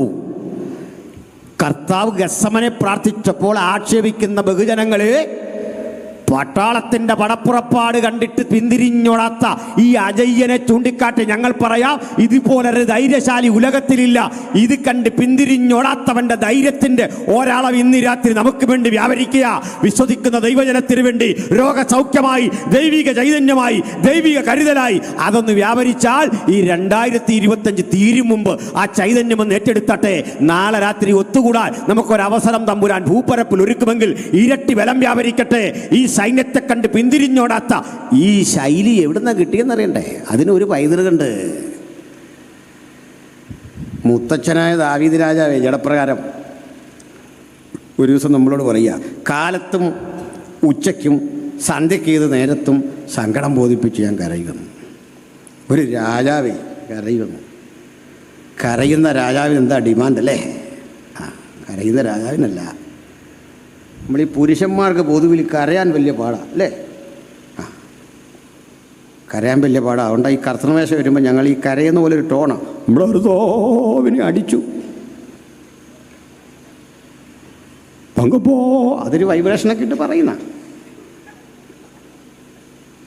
ഞാൻ ആ ഭാഗം വരുമ്പോൾ മിക്കവരും ആൾക്കാർ നോക്കാറുണ്ട് ആത്മാർത്ഥമായിട്ടാണോ. കാരണം ആ ടോണ് കറക്റ്റ് ആണെങ്കിലും ഏതാണ്ടൊരു കൃത്രിമം പോലെ ഇവിടെ തോന്നും. ഇവിടെ പോലെ അതിവിടെ ഒരു അഡ്ജസ്റ്റ്മെൻറ്റാണ്. മുമ്പ് പറഞ്ഞ പോലെയുള്ള പരിപാടിയാണ്. ഞാൻ എൻ്റെ സീരിയസ് ഭാഗത്തേക്ക് വരാം. അമ്മ മരിച്ചാലും കരയാൻ പറ്റൂല അല്ലേ? അത് ഇച്ചിരി പാടാ. അപ്പം പിടി വിട്ടുപോകും ചിലപ്പോൾ. പുരുഷൻ കരയാൻ നിൽക്കുമ്പോൾ നിങ്ങളുടെ വിചാരം ഇയാൾ എന്തൊരു ക്രൂരനാണെന്നല്ലേ? ആ ഒരു തുള്ളി കണ്ണീര് തടഞ്ഞു വെക്കാൻ അയാളെടുക്കുന്നൊരു ശ്രമമുണ്ട്. പ്രകൃതി കൊടുത്തൊരു കഴിവാണ്. അങ്ങനെ അപ്പോഴേ ദാവീദ് നേരെ തിരിച്ചു പറയാം, ഞാനങ്ങ് കരയുമെന്ന്. ഭാര്യ പലപ്പോഴും പറഞ്ഞു, അച്ഛൻ ഇങ്ങനെയൊന്നും കരയരുത്, മീകൾ പിണങ്ങിപ്പോയി. മീകൾ ഡിവോഴ്സ് ചെയ്യാൻ തന്നെ കാരണം എന്താ? ആരാധിക്കുന്ന ഇഷ്ടമല്ല. അച്ഛൻ രാജാവാന്ന് പോലും നോക്കില്ല, ചുമ്മാ അതങ്ങ് ചാടുക. എന്തൊരു പണിയാണ്. നമുക്കൊരു സ്റ്റാൻഡേർഡൊക്കെ ഇല്ലല്ലേ? അങ്ങനെ ഇതൊക്കെ കൊണ്ട് പറ്റിയ.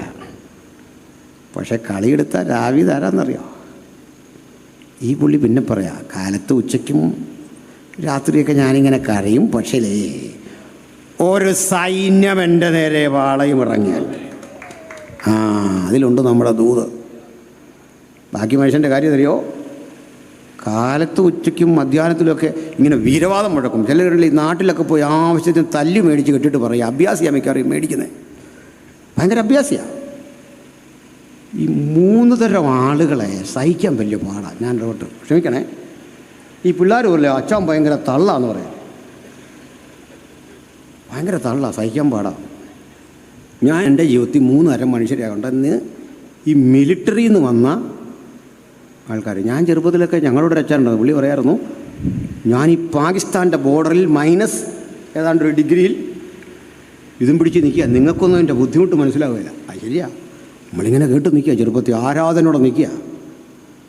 ഞാനുണ്ട്, അങ്ങ് ആന്ധ്രയിൽ നിന്നൊരു വെട്രിവേലുണ്ട്, ഇങ്ങനെ കുറേ പേരും പറയും.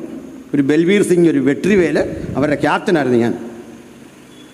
പാകിസ്ഥാൻ മിസൈലുകൾ തുരുതുര അയക്കുമ്പോൾ ഞാൻ പല്ല് തെച്ചുകൊണ്ട് നിൽക്കുക, ഇവന്മാരെ രക്ഷിക്കണ്ടേ. ഞാൻ ഓരോ കൈക്കും ഇങ്ങനെ വെട്ടുക, തടഞ്ഞ് മിസൈൽ അങ്ങോട്ട് ഇടുക.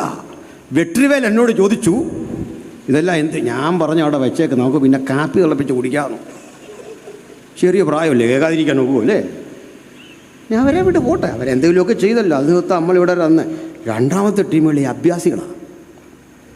ഞാൻ മുൻകാലം അങ്ങോട്ട് നീക്കി വെച്ചു, പിൻകാലം കൊണ്ട് ഇങ്ങനെ കുറേ സാധനമൊക്കെ പറഞ്ഞാൽ നമ്മളിങ്ങനെ ചെറുപ്പത്തിൽ കണ്ണു തള്ളിയിരിക്കുക, ഭയങ്കരമാണല്ലോ.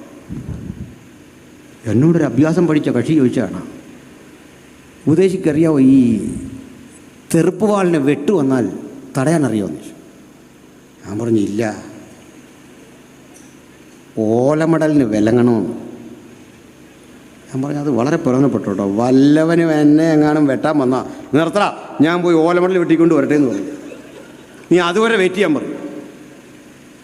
3-ാമത്തെ ഇനം പറഞ്ഞില്ല, പിണങ്ങരുത്, ഭൂതത്തെ ഇറക്കുന്ന നമ്മുടെ വാസുമാർ. എന്നാന്നറിയോ, കഴിഞ്ഞ 12 വർഷങ്ങളായി ആ കുടുംബത്തിലെ അച്ചായൻ ഭൂതഗ്രസ്തമായ പ്രശ്നങ്ങളാൽ ഭാരപ്പെട്ടുകൊണ്ടിരിക്കുകയായിരുന്നു. കേരളത്തിലെ കെടികെട്ടിയ പല പ്രവാചകന്മാരവിടെ വന്നു. 7-ാം ദിവസം ഏഴയും പൂഴിയും ചാരവും കൃമിയുമായ ഈ പാവപ്പെട്ട ഞാനവിടെ ചെന്നു. ഇതൊന്നും എൻ്റെ പുകഴ്ചയ്ക്ക് പറയുന്നതല്ല,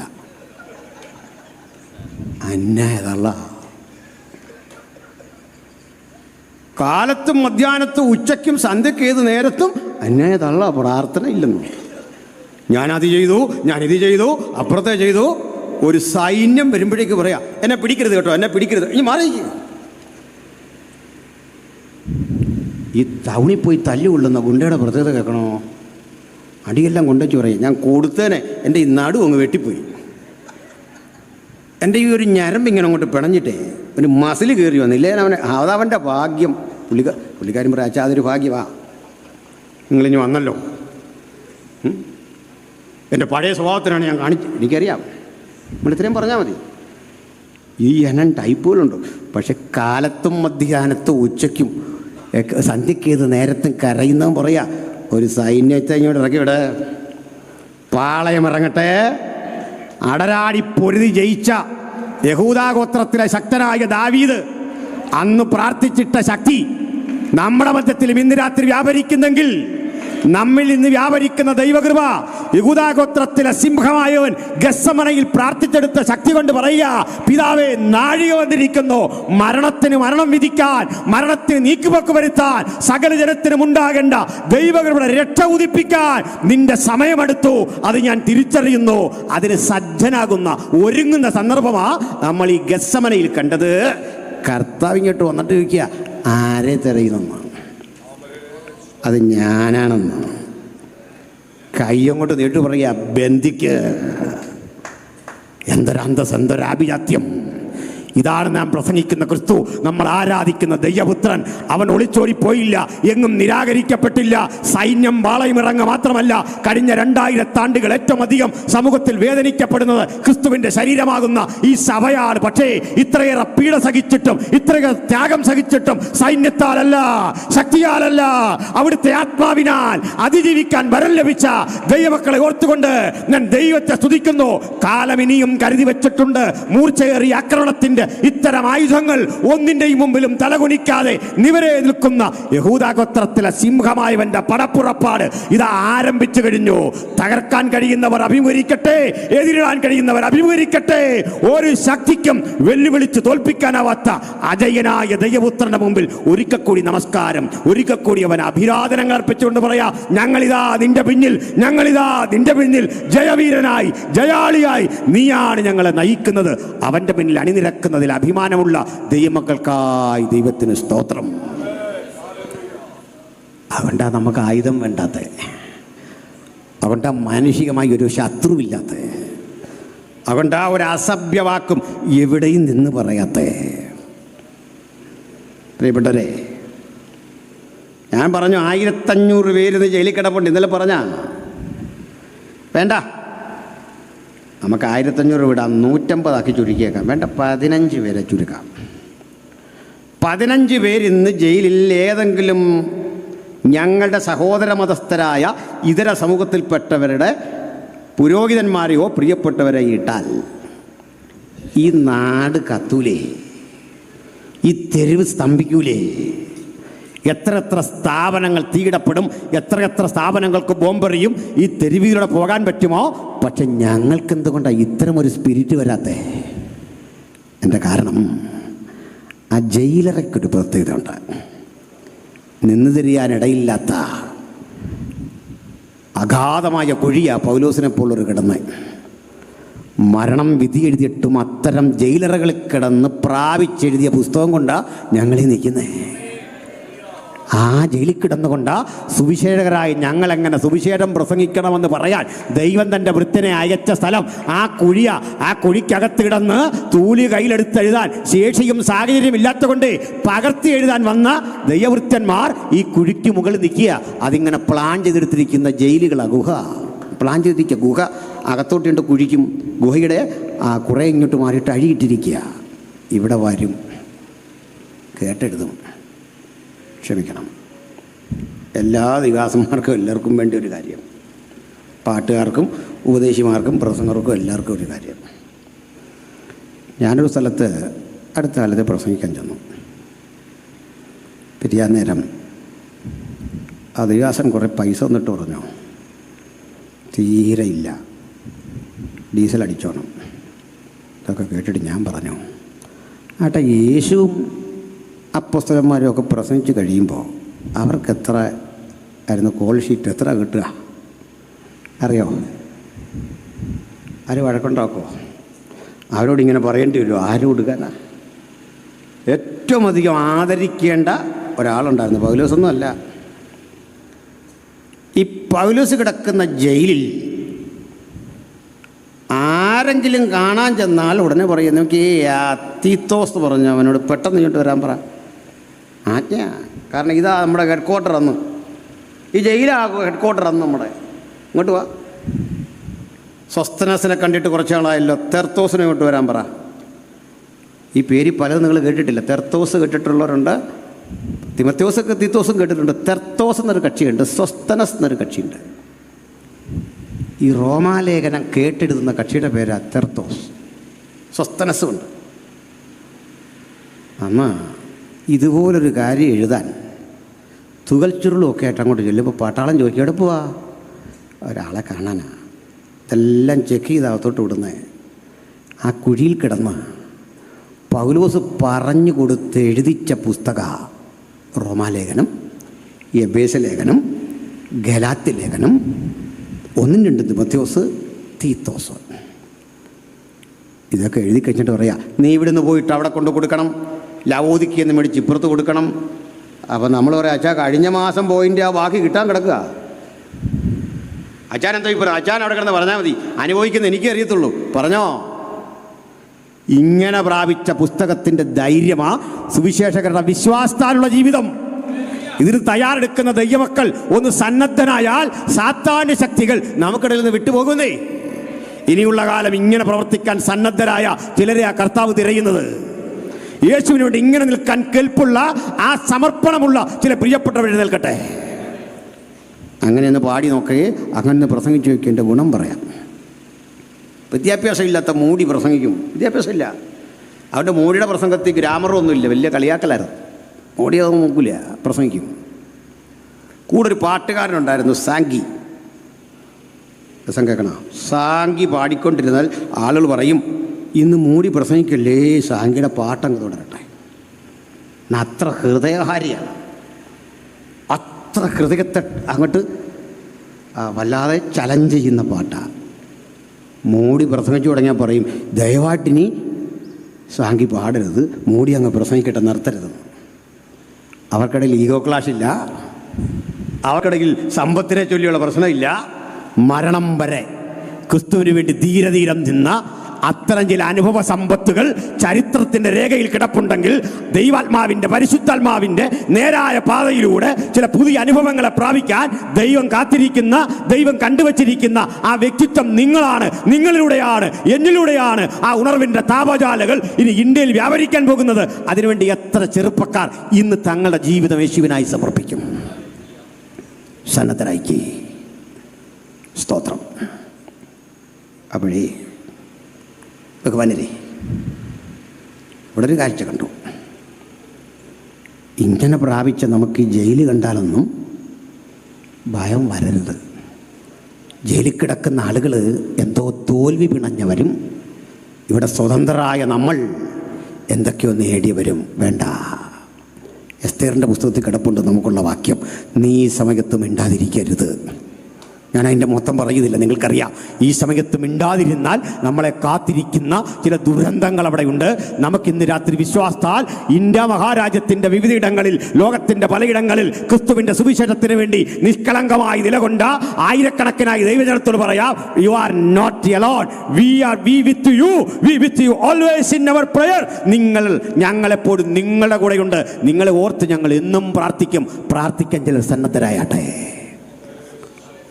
നാളെ രാത്രിയിലേക്ക് പുതിയ സമർപ്പണം കാത്തുവെക്കണ്ട, ഇന്ന് തന്നെ ഒരുങ്ങണം, ജാഗരിക്കണം. നാളെ രാത്രി നമുക്ക് ഇതിനകത്തൊരു കൂട്ടായ്മയുണ്ടെങ്കിൽ പുത്തനൊരു ഊർജ്ജം സംഭരിക്കണം, പുത്തനൊരു കൃപ സംഭരിക്കണം. ആ കൃപയുടെ ആമുഖം, അതിൻ്റെ നാന്ദി ഈ രാത്രി ഇവിടെ തന്നെ രൂപപ്പെടട്ടെ.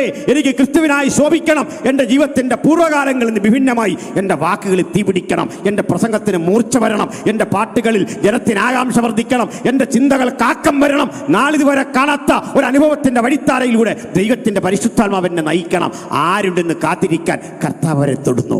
ദൈവം അവരെ സന്ദർശിക്കുന്ന രാത്രി. നമ്മൾ അവശേഷിക്കുന്ന കാര്യം നാളെ രാത്രിയിലും ചർച്ച ചെയ്യും. പ്രിയപ്പെട്ടവരെ, പിരിയുമ്പോൾ ഒന്നുറപ്പിക്കണം, ഒന്നുറപ്പിച്ചേ പോകാവൂ. യേശുവിന് വേണം ചില ധീര സമരഭടന്മാരെ. നാളെ ഞാൻ മനസ്സിലാക്കുന്നിടത്തോളം കുറെ കൂടി നേരത്തെയാണ് യോഗത്തിൻ്റെ ക്രമീകരണങ്ങൾ. ആ സമാപനത്തിലും നിങ്ങളെല്ലാവരും കഴിവതും വരണം. കാരണം ദൈവം തിരയുന്ന ചില പ്രിയപ്പെട്ടവരുടെയുണ്ട്. ഒരു ദിവസം ദൈവത്തിന് വേണ്ടി, ഈ വർഷത്തെ അവസാനത്തെ ദിവസം ദൈവത്തിന് വേണ്ടി പരമാവധി പ്രയോജനപ്പെടുത്തി വേണം നമുക്ക് 2025 വിട പറയാൻ. നിങ്ങൾക്ക് പ്രവർത്തിക്കാൻ പറ്റുന്ന പരമാവധി സമയം, പരമാവധി ക്രിസ്തുവിന് വേണ്ടി ആരുണ്ട് ഇന്ന് രാത്രി ദൈവത്തിന് വേണ്ടി ഒരു ആത്മസമർപ്പണം ചെയ്യാൻ? നമ്മൾ പ്രയോജനപ്പെടാൻ പോവാ. അതിന് കാരണമുണ്ട്. അറിവും വിദ്യാഭ്യാസം ഇല്ലാത്ത ഒരു പാവം മനുഷ്യൻ. ഞാൻ സാറിൻ്റെ കഥയിൽ യാത്ര ചെയ്ത ഈ സ്ഥലങ്ങളെക്കുറിച്ചൊന്നും പറയാറില്ല. അങ്ങനെ ഞാൻ ഒത്തിരി സ്ഥലങ്ങളിൽ പോയിട്ടുമില്ല, ചുരുക്കമാണ്. പക്ഷെ ചില സ്ഥലങ്ങൾ ഒത്തിരി ചിന്തിപ്പിച്ചിട്ടുണ്ട്. ശരി, ഈ ജയിലുകൾ, പൗലോസിനെ പോലുള്ള ആളുകളൊക്കെ കിടന്നു. പക്ഷേ ഏറെ വിഷമിപ്പിച്ച ഒരു സ്ഥലമാണ് സാക്ഷാൽ വില്യം കേരിയുടെ വീട്. അവിടെ അദ്ദേഹത്തിൻ്റെ ഒരു പഴയ പുൽപ്പിറ്റിട്ടുണ്ട്. നമ്മളൊക്കെ അവിടെ ചെന്ന് നിന്ന് പ്രസംഗിക്കാൻ അവസരമുണ്ട്. എനിക്കും കിട്ടിയൊരു ചാൻസ്. ഞാൻ പറഞ്ഞു പ്രസംഗിക്കാം, പക്ഷെ ആ പുൽപ്പിറ്റ് വേണ്ട, അവിടെ നിൽക്കുന്നുമില്ല. എന്താ? അതൊരു കുറ്റബോധമാണ്. നമ്മളിവിടെ നിൽക്കാറായില്ല, അതാ കാര്യം. എൻ്റെ കാരണം അറിയാം. ഞാനവിടെ നിൽക്കുമ്പോൾ റിപ്ലിക്ക അല്ലെങ്കിൽ ഒരു റിപ്പീറ്റേഷനാണ്, ഒരു ഹാസ്യ അനുകരണമാണ്. കണ്ണീര് കൊണ്ട് ഈ പുൽപ്പിറ്റ് നനച്ചൊരു മനുഷ്യനെ ജീവിതം പകരം അങ്ങോട്ട് ഹോമിച്ചിട്ട് ഇന്ത്യയിൽ സുവിശേഷം അറിയിക്കാൻ സന്നദ്ധനായി വന്ന് ത്യാഗം നിറഞ്ഞ ജീവിതത്തിൻ്റെ ഇടയിൽ മകൻ നല്ല പ്രായത്തിൽ മരിച്ചു. പീറ്റർ മരിച്ച മകൻ്റെ ശവസംസ്കരിക്കാൻ ഈ നാട്ടിലാരും സഹകരിക്കാതെ ആ ശവശരീരം തന്നെ കുഴിയെടുത്ത്, മലേറിയ ബാധിതനായ കേരി തന്നെ കുഴിയെടുത്ത് ഒരു തുണിക്കെട്ടിൽ പൊതിഞ്ഞങ്ങോട്ട് താഴ്ത്തുമ്പോൾ വെള്ളം ചുറ്റി വന്നിട്ടേ ഉറവ നിറഞ്ഞ ആ വെള്ളത്തിൽ ശവശരീരം മുകളിലേക്ക് പൊങ്ങുമ്പോൾ ഒരപ്പൻ കല്ലെടുത്ത് വച്ച് ഈ മണ്ണിട്ട് മൂടേണ്ടി വരിക എന്ന് പറയുന്ന ദുര്യോഗം നിങ്ങൾ ആലോചിക്കുക. വീണ്ടും വൈകിട്ട് ഭക്ഷണം വിളമ്പുമ്പോഴേ മകൻ മരിച്ചു എന്ന ഓർമ്മ നഷ്ടപ്പെട്ടിട്ട് ഭാര്യ മനോരോഗിയായിട്ട് ഈ ഫുഡ് വീണ്ടും അവനും വിളമ്പും. ഇതിവിടെ ഇരിക്കുമ്പോൾ ചോദിക്കും, വെർ ഈസ് പീറ്റർ? പീറ്റർ എവിടെ? പീറ്റർ എവിടെ? ഫുഡ് കളയാനൊക്കെ, കാരണം അവർക്ക് വിലപ്പെട്ടതാ ഫുഡ്. പീറ്ററിൻ്റെ ഭക്ഷണം അടുക്കല്. 4-5 കുട്ടികൾ വേറെയുണ്ട്. കേരി ഒരു വിധത്തിൽ അവരെ സഹിച്ചു. ആ തീക്ഷ്ണമായ ജീവിത വേദനയ്ക്കൊടുവിൽ ഇടയ്ക്കിടയ്ക്ക് സമനില തെറ്റുമ്പോൾ ഈ കേരിയുടെ കഴുത്തിൽ കുത്തിപ്പിടിച്ചുകൊണ്ട് ആ സ്ത്രീ ചോദിക്കും, എവിടെ പീറ്റർ? എവിടെ Peter? What happened to him? Tell me. Kerry please പറയൂ, എവിടെയുണ്ട് പീറ്റർ? ഈ ദുരാനുഭവങ്ങൾക്കിടയിൽ ബൈബിള് പരിഭാഷപ്പെടുത്താനിരിക്കുമ്പോൾ എഴുതി വച്ചിട്ട് അദ്ദേഹം പുറത്തേക്ക് പോയി വരുമ്പോൾ കാണുന്നത് എഴുതിയതൊക്കെ തീയിടും. വേറെ ആരുമല്ല, സമനില തെറ്റിയ ഭാര്യ. എത്ര ശ്രമങ്ങൾ അപ്രസക്തമായിട്ടും പട്ടിണിയിൽ, വേദനയിൽ സമനില തെറ്റിയ ഭാര്യയെ മുറിയിലടച്ചിട്ട് മക്കൾക്ക് അന്നം കൊടുക്കാൻ ശേഷിയില്ലാതെ, വേണ്ടത്ര വിദ്യാഭ്യാസമില്ലാത്ത ആ മനുഷ്യനാണ് 6 മേജർ ഭാഷകളിൽ, ഇന്ത്യൻ ഭാഷകളിൽ ബൈബിൾ വിവർത്തനം ചെയ്തു. 6 മേജർ ഭാഷകളിൽ. വിദ്യാസമ്പന്നരെ, നമുക്കൊന്ന് ലജ്ജിക്കാം ഒരുമിച്ച്. കളിയാക്കല്ലേ? അതാ പറഞ്ഞ കേരി ഉപയോഗിച്ച ആ പുൽപ്പിറ്റ് ഉപയോഗിക്കാൻ നമുക്ക് യോഗ്യതയില്ല. മനസ്സിലായി എൻ്റെ അർത്ഥം? 28 ഇന്ത്യൻ ഭാഷകളിൽ പുതിയ നിയമം പരിഭാഷപ്പെടുത്തി. ഭർത്താവ് മരിച്ചാൽ ആ ചിതയിൽ ദഹിപ്പിക്കുന്ന വിധവമാരായ പിഞ്ചോമനകളുടെ മരണം കണ്ടിട്ട് സഹിക്കവയ്യാതെ ബ്രിട്ടീഷ് പാർലമെന്റിൽ നിരന്തരം കത്തയച്ച് 1829 സതി നിരോധന നിയമം ഇന്ത്യയിൽ പാസാക്കാൻ ഏറ്റവും അധികം പണിപ്പെട്ടു. ഇത്രയും കർത്താവിന് വേണ്ടി എരിഞ്ഞടങ്ങി ഇന്ത്യയിൽ പ്രവർത്തിച്ച മനുഷ്യൻ. എൻ്റെ വീട്ടിലേക്ക് ചില നാൾക്കപ്പുറത്ത് ബഹുമാനായ PG വരിശങ്കൾ വന്നു. കുറേ സംസാരിച്ചിരുന്നിട്ട് ഞാൻ പറഞ്ഞു, നമുക്ക് ഊറ്റം കൊള്ളാൻ ഇങ്ങനെ കുറേ മനുഷ്യർ എവിടുന്നൊക്കെയോ വന്നു. എന്തുകൊണ്ട് ഞാനും നിങ്ങളുമൊക്കെ ഇങ്ങനാകുന്നു? വെറും വാങ്ങി കൊടുത്തോട്ടം. സാധാ മനുഷ്യൻ ഇങ്ങനെ ആകുന്നില്ലെന്നേ. കഴിച്ച ആഹാരം പോരെന്നും, ഇട്ട വസ്ത്രം പോരെന്നും, കിട്ടിയ വണ്ടി പോരെന്നും, കിട്ടിയതൊന്നും പോരാ, സംതൃപ്തിയില്ലാത്ത മനസ്സോട് അധ്വാനിക്കുമ്പോൾ അന്നത്തിന് വകയില്ലാതെ, മക്കളെ പുലർത്താൻ ഗതിയില്ലാതെ ആയിരക്കണക്കിന് മനുഷ്യരെ ക്രിസ്തുവിലേക്ക് നയിച്ച സഹനഭടന്മാരുടെ നാട്ടിൽ അവർ നേടിത്തന്ന നേട്ടങ്ങളുടെ നെഞ്ചത്ത് ചവിട്ടി ഇവിടുത്തെ വഴി നടക്കുന്ന ദൈവമക്കളെ, നമ്മെ കാത്തിരിപ്പുണ്ടൊരു ന്യായവിധി. 1-ാം സ്ഥാനീയം കൊടുത്തോട്ടാ. ബാക്കി നിങ്ങൾ ഇവിടെ. നമുക്കൊന്ന് തിരിച്ചു വരണ്ടേ? സമർപ്പണമുണ്ടോ? ഈ ക്രൂശ് ചുമക്കാൻ മനസ്സുണ്ടോ? ആരവാരം കേൾക്കുന്ന ജനന സമയത്തോ, അത്ഭുതം നടക്കുന്ന കാനാവിലെ കല്യാണത്തിനോ, കടലിൻ മീതെ നടക്കുന്ന ആഘോഷങ്ങൾക്കോ കൂടാൻ ആളുണ്ടെന്നേ. ക്രൂശ് ചുമക്കുന്നിടത്ത് ആള് കുറവാ. എനിക്ക് ക്രൂശ് ചുമക്കണം, നിന്റെ കൂടെ നടക്കണം, ആ കാൽപാദം ചുംബിച്ച് നിനക്കൊപ്പം നടക്കണം. ഈ ധൈര്യം ഈ രാത്രി എത്ര പേർക്കുണ്ട്? ഇവിടെ കൂടിയിരിക്കുന്ന പേർക്ക് ദൈവപുത്ര, നിന്റെ ക്രൂശിനെ ചുമക്കണം, നിന്റെ കൂടെ വരണം. ഞാനതിൽ ഒരാളെ കാണുന്നു, നമ്മുടെ യോഹന്നാനെ. ഗുരു, ഞാനാ യേശുവിൻ്റെ ശിഷ്യന്മാരിൽ ഏറ്റവും പ്രായം കുറഞ്ഞവൻ. യോഹന്നാനാ ഗുരു, ധൈര്യം കൊണ്ടല്ല ഗുരു, ഗുരു പാരമ്പര്യമല്ല, ഏതോ ഒരു ശക്തി നിന്റെ കൂടെ വരാൻ എന്നെ പ്രേരിപ്പിക്കുന്ന ഗുരു. നിന്നെ ഇട്ടിട്ട് പോകാൻ മനസ്സ് വരുന്നില്ല. കാരണം അവർ ചാട്ടക്കടിച്ചടിച്ചടിച്ച് കീറി മുറിച്ച ആ വിലാപ്പുറത്തല്ലേ ഗുരു ഞാൻ പലപ്പോഴും തൊട്ടുരുമിയിരുന്നത്. അവർ പറിച്ചെടുത്ത രോമകുപങ്ങളില്ലേ അങ്ങയുടെ മുഖത്തെ, അതോട് മുഖമടച്ചല്ലേ ഞാൻ ഇരുന്നത്. പലരും തള്ളിയിട്ടും നിന്റെ കൂടെ വരാതിരിക്കാൻ പറ്റുന്നില്ല. ഒരു യോഹന്നാൻ, മറുതലക്കൽ നിന്നൊരു സാധു പെൺകുട്ടി, പേര് മഗ്ദലീന നമ്മൾ വിളിക്കും. മഗ്ദലീന പറയും, ഗുരു 70 ശിഷ്യന്മാരുടെ കൂടെ ഞാനില്ല, 12 തിരഞ്ഞെടുക്കപ്പെട്ടവരുടെ കൂടെ ഇല്ല. പക്ഷെ ഒരിക്കലായി നീ തന്ന ചൈതന്യം എൻ്റെ കൂടെ ഉണ്ട്. ഞാനും വരും ക്രൂശിൻ്റെ ചുവട്ടിൽ. കൃപ ലഭിച്ച മറിയവും പറയും, ഞാനും വരും ക്രൂശിൻ്റെ ചുവട്ടിൽ.